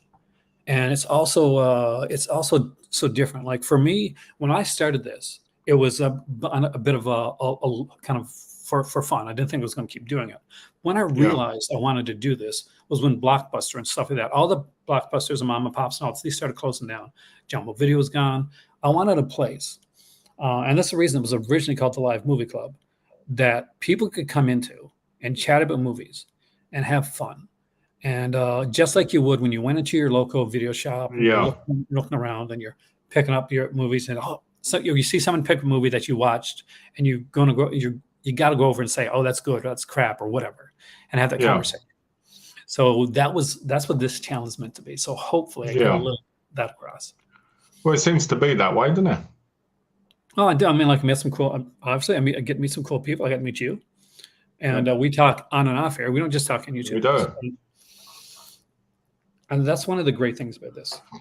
For me, when I started YouTube, I wanted to let people know my passion, obviously. I met people. I did chats with people. Somebody messaged me and asked me if I would do chats with them.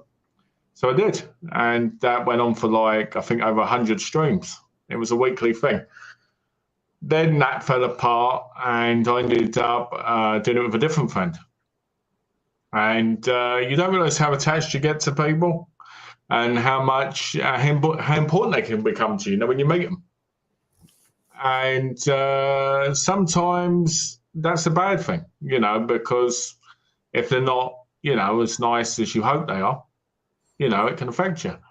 And people say bad things about me for no reason, just like what I'm with you. Yeah. And because of that, I almost have no heart in doing anything on my channel whatsoever. Which is a shame because you are really good, like Malcolm, stuff that you're doing here.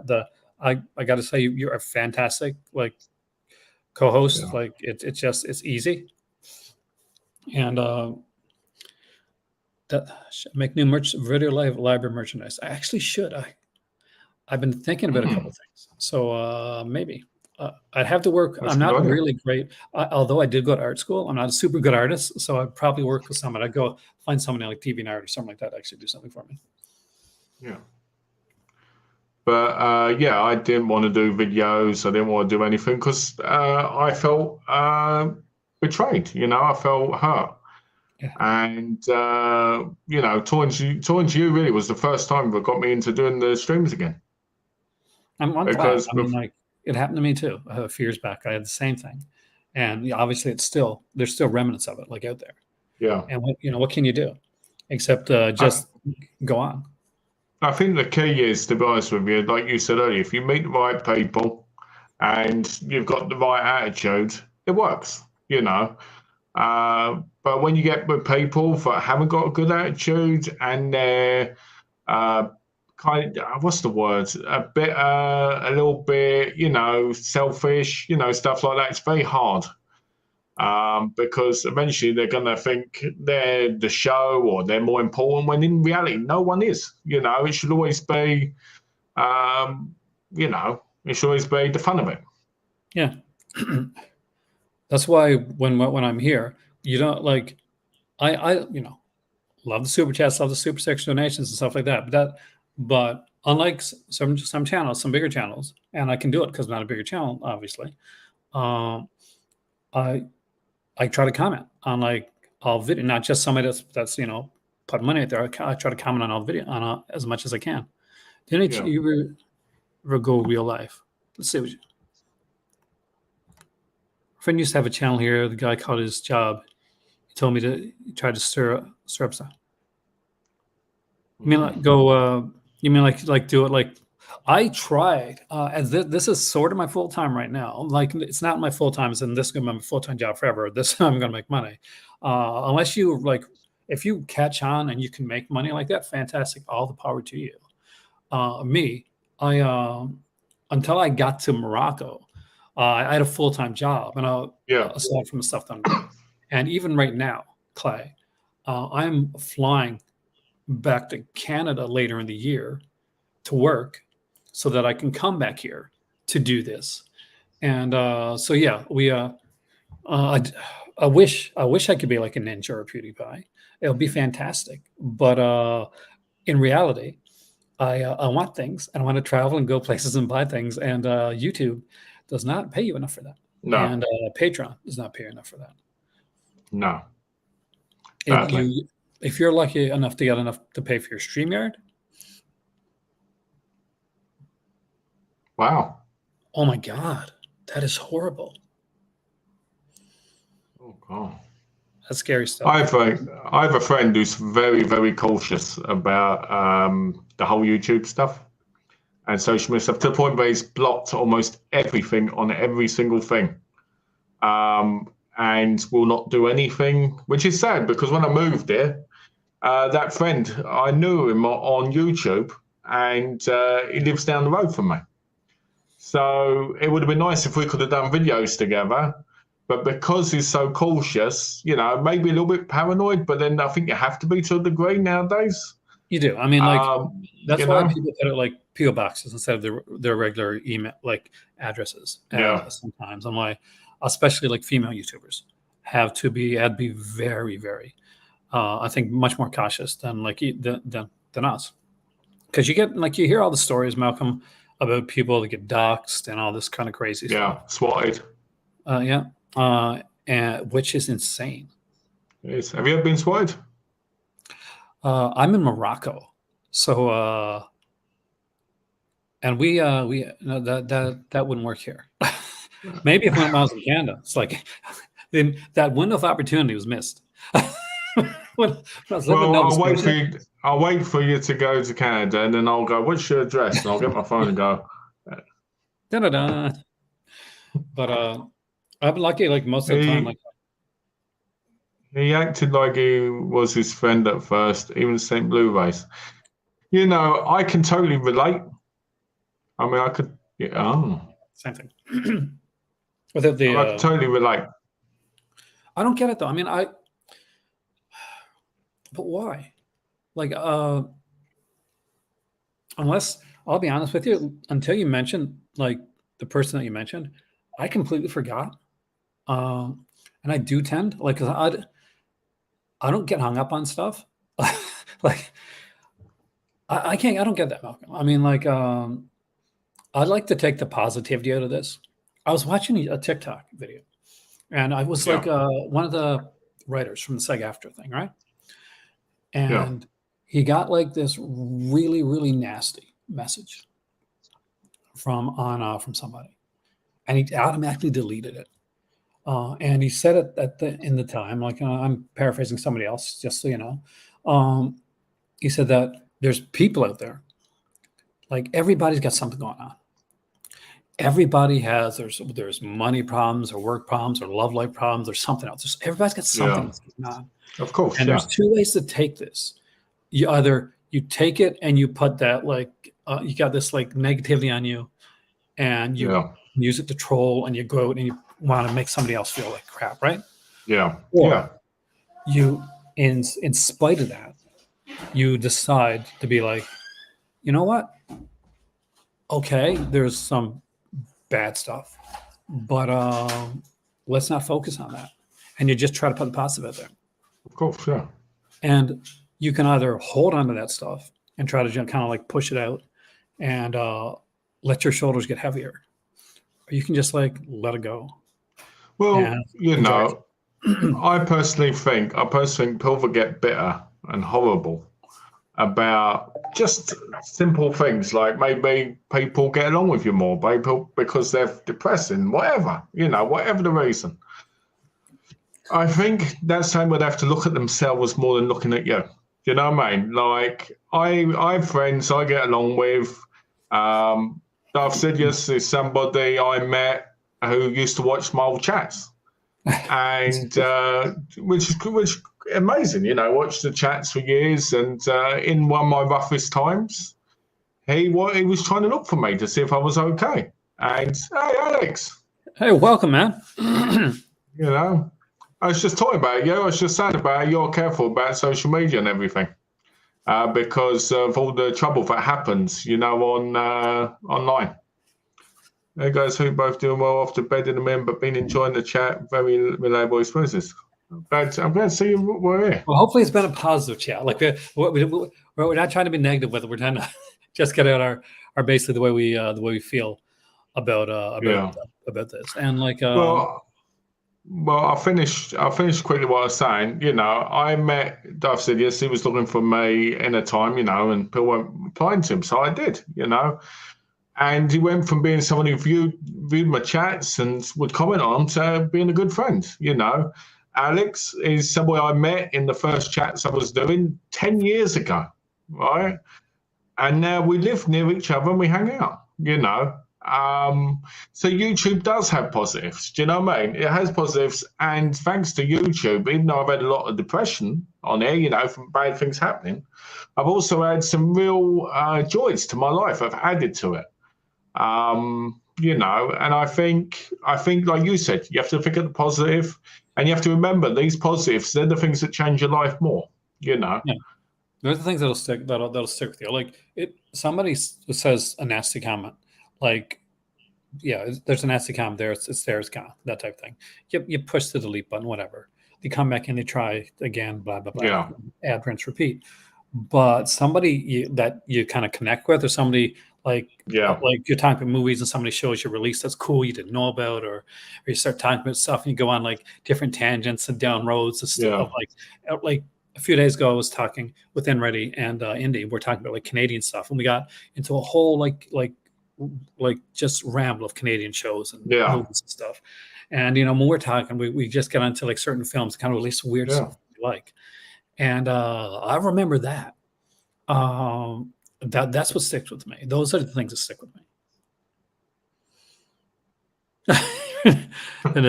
That's very negative. That's very negative for the soul, that, I tell you. Hopefully eventually you'll find a good cheap like player or a good cheap 4K. Because I know Yates is a fan of the Hellraiser ones like me, and that is still like, let's be honest. Okay, we've seen the Scream Factory like releases. We've seen like what Chef Factory is coming in with. So far, Vinegar Syndrome. We don't know Vinegar Syndrome yet, but so far, Arrow's still winning. On your thoughts?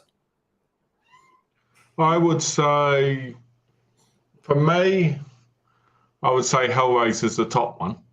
Hear that? Oh, it's dropped to 40. Oh, I better buy that. I better buy that right now just to have it. Ooh, you made a mistake there, Alex. You just cost me money. It's not quite yet the first, so you've still got some wiggle room, man. I don't. I still have to find a 4K player for myself at some point. You know what? My 4K player I think cost me like £249, and it's been fine. It's worked fine for me. It plays the disc good. Actually works better than the PS5 in my view. So I'm really happy with that. And because I don't think you should pay thousands for a player. I don't think you should pay thousands for surround sound. I think all that stuff's ridiculous. Does it add to the experience? Of course it does. But the 4K, it is missing a few because it hasn't got the Leviathan stuff, Alex. Oh, speaking of which, when we're doing like some talk about like before, I kept saying, and a commenter, I got to thank him so much. I was saying like USB, and I was meant to say HDMI cable when it came to 4K. Yeah. And you didn't correct me on it. So no, I didn't. But I should have done. Anybody that's like, obviously, I'm thinking like looking at my computer, I'm looking USB. No, HDMI 2.1. Anyway, that's what I meant to say. I think the reason I did was because I was tired because it was like past 12, wasn't it? It was a long stream, that almost. Yeah. So I think I was just a little bit tired. I still use a PS3 to play Blu-rays currently, unless it's outside the region code. Then I use I still got my C-key. We had two C-keys actually, which are really cheap, like region-free players, by the way, guys, if you can find one. But one of them broke actually on the way here. I'm gonna see if I can get it fixed up. If I can, we'll probably give it to her sister, or nice, because she doesn't have one. Nice. But PlayStation 3 was one of the best Blu-ray players when it was out. I really love PlayStation 3 as a player, and they had a really good too. I have to say this: Alex still has an Ace Vinegar Syndrome shipped. Yeah, so I have to say that it hasn't. No, it hasn't been shipped. Oh, no. We got here. Yeah. Hellraiser 1 and 2 have been films I've rebought over the years the most. And here I am with the 4K chatter recover. That's what I want, man. That chatter recover hopefully doesn't sell it before I can order it. It's weird, because I really have no interest in that cover. I want the Pinhead one. I think if you get the Scarlet Box, you might want the chatter one because the Scarlet Box has Pinhead, and then you'll have that's true. Actually, that's a good idea. Yeah. Because it was a cheap way to get Blu-rays back in the day. It's actually funny you say that because that's what it was like. I remember that was what it was like with the PS2. I never had DVDs properly until I had the PS2. I didn't have Blu-rays until I had the PS3, and it kind of went from there. Vince in the shadow band, mate. Yeah, because you complain too much. It says, from me, the most exciting announcements are new to disc releases. My Demon Lover, The Pack. I remember The Pack. And Little Nicky. Yep.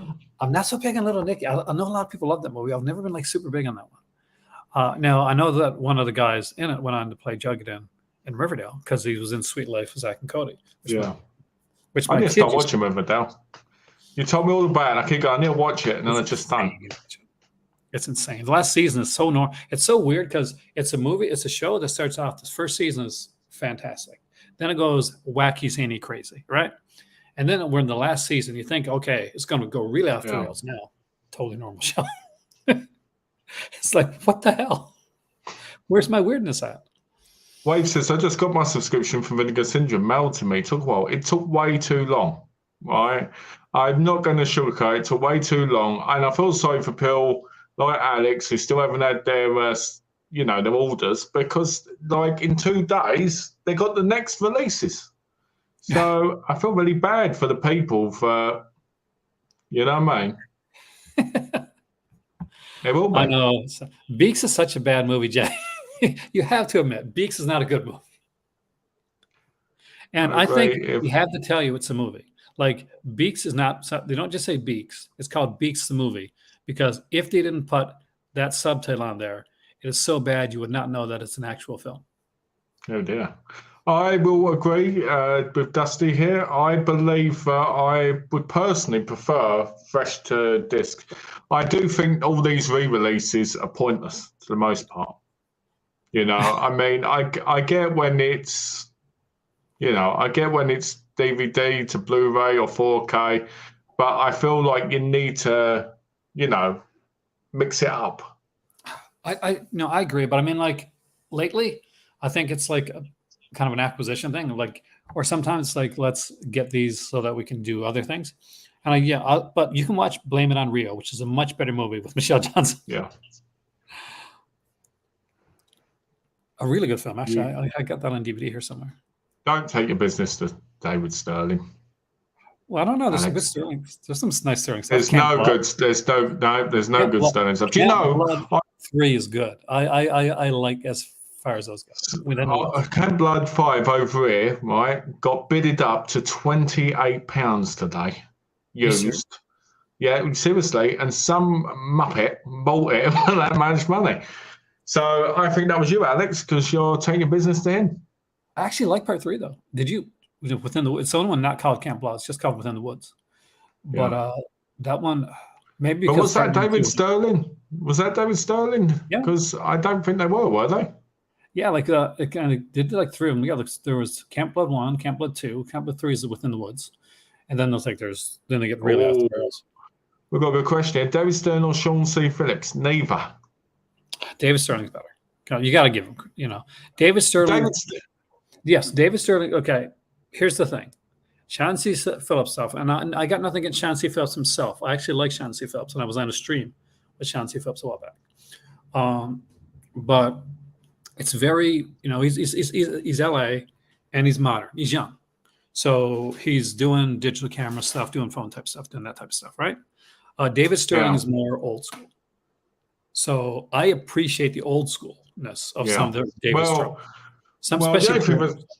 The only thing that stands out about Sterling to me is his mullet, right? And he's talking. And he goes, "Oh, let's get some Camp Blood." That's the only thing. Because other than that, when I watch his stuff, See, one of these days you're going to visit here, man, which is a given. And I'm going to make you watch like Things, and I'm going to make you watch Camp Blood 1, 2, and 3. Hey, at least I won't have bought them. It's all I want. By the way, in case nobody realizes, when Alex was 12 years old, right? True story. When Alex was 12 years old, his hero was Sean C. Phillips, right?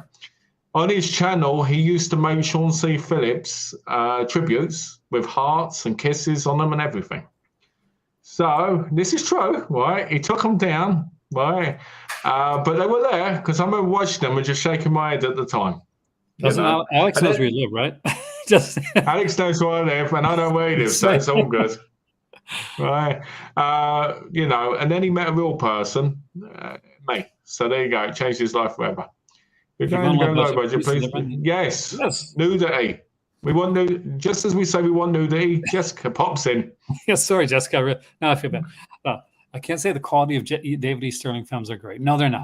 No. It's just that I think between the two, I think that there are some Sterling ones that I can actually say.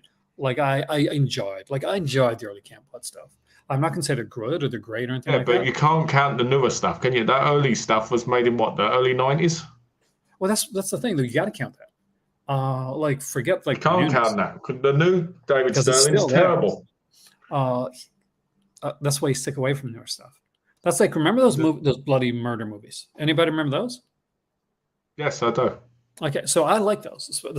The first one is kind of like a Friday 13th kind of knockoff. Yeah. And the second one, it was kind of a Michael Myers, kind of a different type mask. Yes, I remember that. Even though on the Artisan. My nan had them on VHS. Oh, really? I had the Artisan DVDs at one point, which, I hope I got them still. I've got to be honest, David Sterling and Sean C. Phillips, their biggest problems probably, well, for David Sterling at least, is probably the budget. He's working on a tiny budget. He's got an all-star cast like Dwayne Johnson and that, and he's got to pay them for the talent, And I'll be honest with you. I think making a film would be the most fun thing to do, Oh right? hell, like here's the thing. And At the end of the day, like you're asking us who's better. Well, both of them at this point are better than us because we have made zero. you want to know who I think the better filmmaker is? Brendan Mitchell. When I watch his out and about movies, I enjoy them a lot more than either of those other two. So, what can I say? Hell, I own the out and about movies on Blu-ray and DVD. So, I have, I've got the Cinema Snob movie here somewhere too. Oh, do you have the Angry Video Game Nerd movie? Because that's a classic. I wish. No, I don't. But I remember like picking up, what was it? Was it Friday? I think it's Friday 13th documentary. His name is Jason. And it had like it had like the Angry Video Game Nerd episode, Friday 13th episode on there. Yeah. Where movie won, crew for life. That's what they say. What movie won? He goes out like Jose, I think. He does. They're friends. Mr. Cast, for those who don't know, I'm talking about. It's with what movie won bet. Like, but half the Camp Blood films, for what they are, the Bloody Murder films are fun too. Yeah, who made the Bloody Murder films? Can't remember who did those. Tiffany Shepis. I love Tiffany Shepis. And here's the thing: I've got her on my Facebook, and not only is she like, well, she's a cute and an actual good actress, but she's solid, like, actually cool person too. I'll be honest, it's been a long time since I've seen the Camp Blood movies. I've only seen bits of the latest ones, like the last 5. And, I didn't want to go back to the early ones. Do you like Shakma? It's been ages since I saw Shakma. I saw that years ago, and it was really fun. Yeah, I don't remember. I remember very little about Shakma right now. Who released it? Was it Code Red? Yeah, apparently Code Red. I thought, didn't Code Red, did Code Red do like kind of a, wasn't that put out alongside with Kino at one point? Oh, I don't know. If it is, then if it is, then we may see it come out again. I remember Mitchell set a Mega Shark versus Mecha Shark written by Jose Prendes. Yeah, he was in quite a few of his things because he was in that other one, weren't he? Blood Brothers. I thought Jose did his way. That said, he's put me in a movie. Like, I'll be a background character in one of the movies. I almost got in a movie once, actually. The story I can't tell on here. You have to know what you are getting into with Batman. That's the truth. That is the truth. At the end of the day, like an example, right? I put this on. I know it's not a great movie, so I'm going to enjoy it for what it's going to be because it's SOV, it's got heart. But then when I watch something like Sean C. Phillips' movie, right, I want to see more from him because I believe he has more passion than what he's put into him. And I think that's the difference. I don't know the people that made this personally. And for me, I feel like someone like Cool Duda, right, could make a great movie. I just feel like the problem is there isn't the resources in the sense of what he's choosing to do. I feel like it's very easy to become comfortable when you've got an opportunity without pushing for more to happen.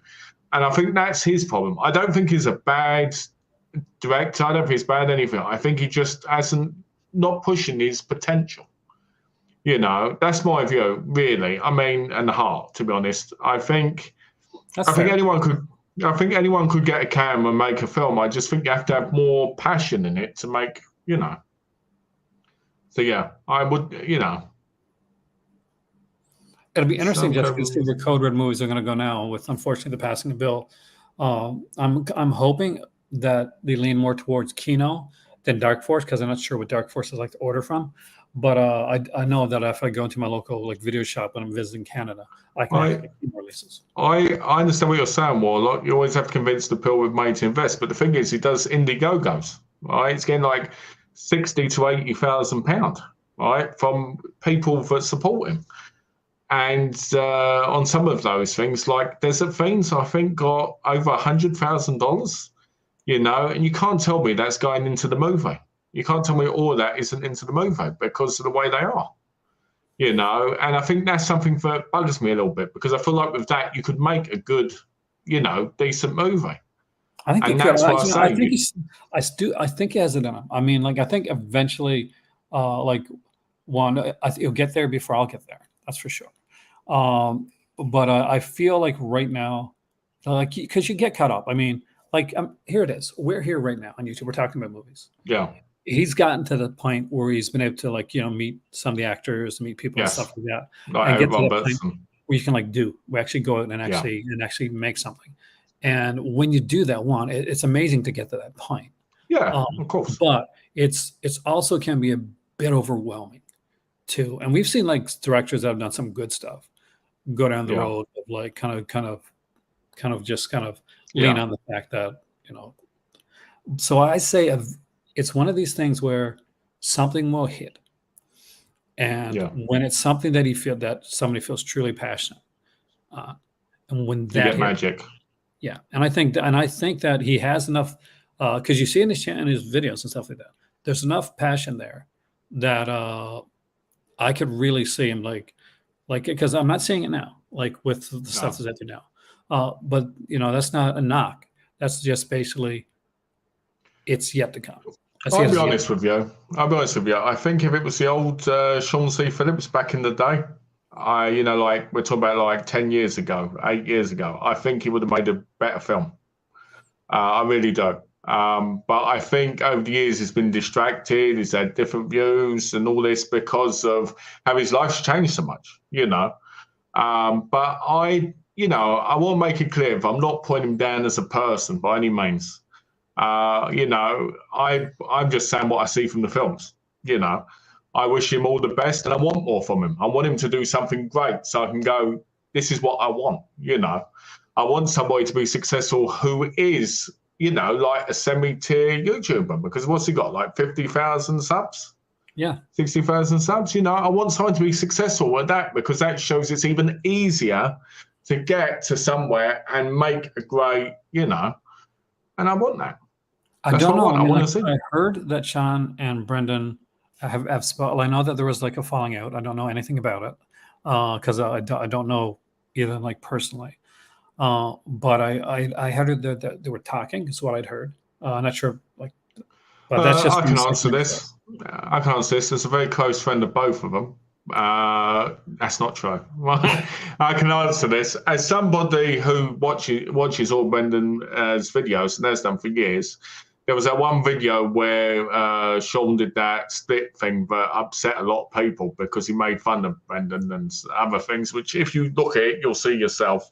And I think that came between them, and I think they've always had a bit of problem. But they both realise if they put each other in each other's videos when they're at conventions and stuff, they'll get more views because people want to see what's going on between them. So that's where you get the images on their screen and go like this and at each other because they know it's money. And I think at the end of the day, they probably don't. The beef, we can only say secondhand. The beef may not be there as much, but the fact that people think you can play up the beef too. Yeah. When you're especially when you're at that level. Look at all those things that are becoming big now, like the YouTube boxing and stuff like that. Oh God, I can't imagine. I've got to be honest. There's people I'd love to get into YouTube boxing with.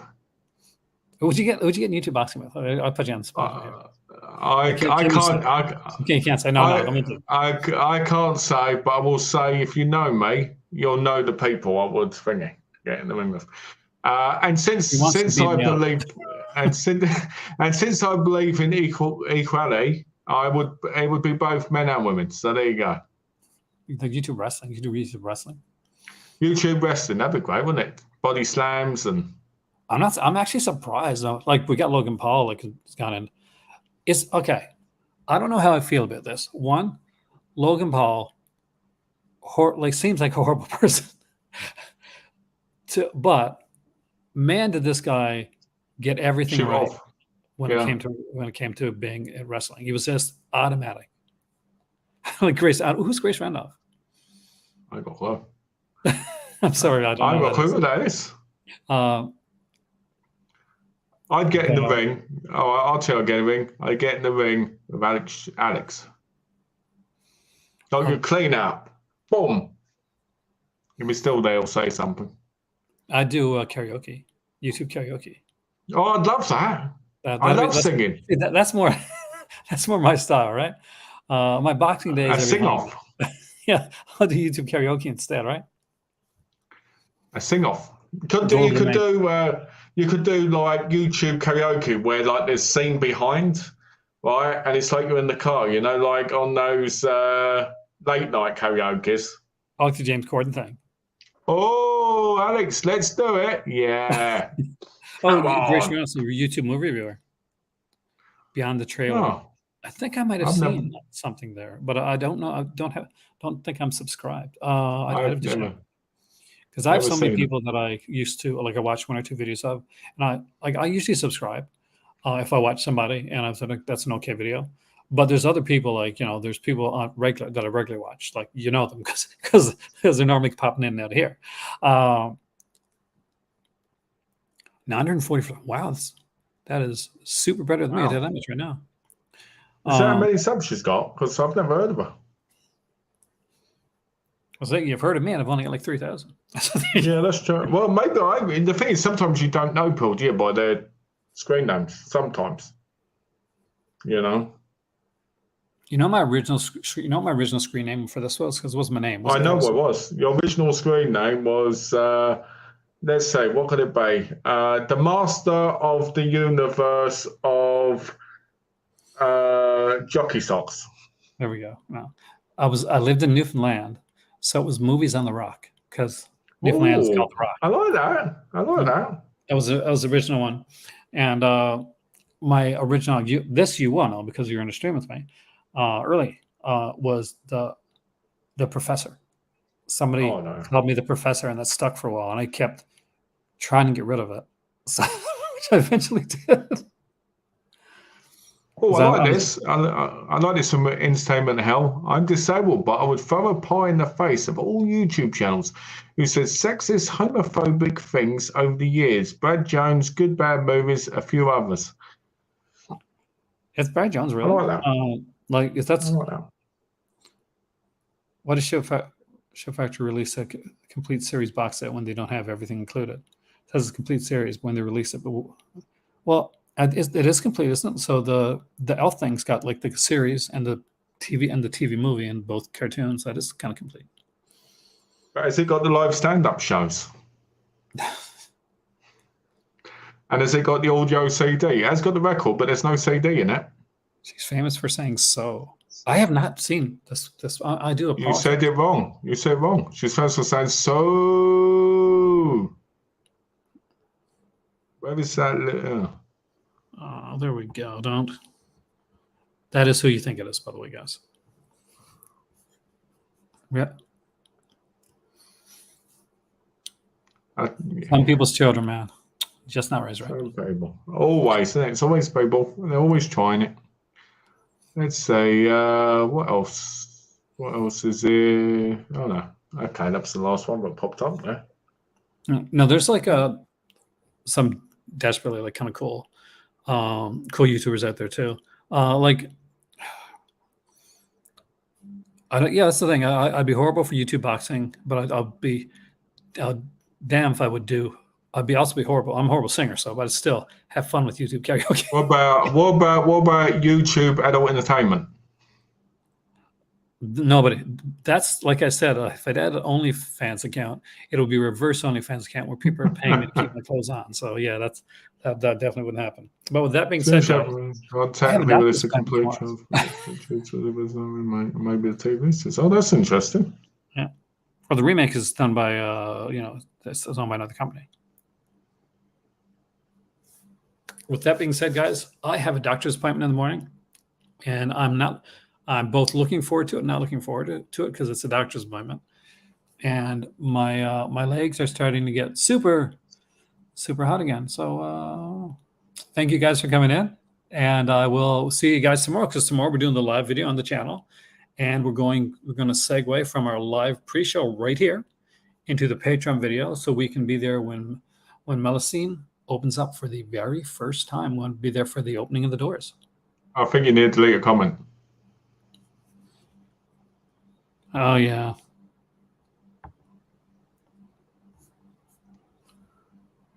Thanks for joining us, everyone. Yes, have a great day there. And remember, tomorrow we'll have some fun stuff. And we will. We'll get, it's August the 1st. This is our last day to get Malcolm to buy stuff. So We'll see what happens. It's all good. It's the 31st tomorrow. It's it's the first. No, it isn't. It's the 30th today. Do I have this? I have this done wrong then. It is the 31st. God, it's one of those. See, this is what happens when your legs are on fire. All right, guys, have a great night, and I'll see you soon right here in the Cloud Cinema. Thanks so for we'll being see you there, the day after tomorrow. See you the day after tomorrow.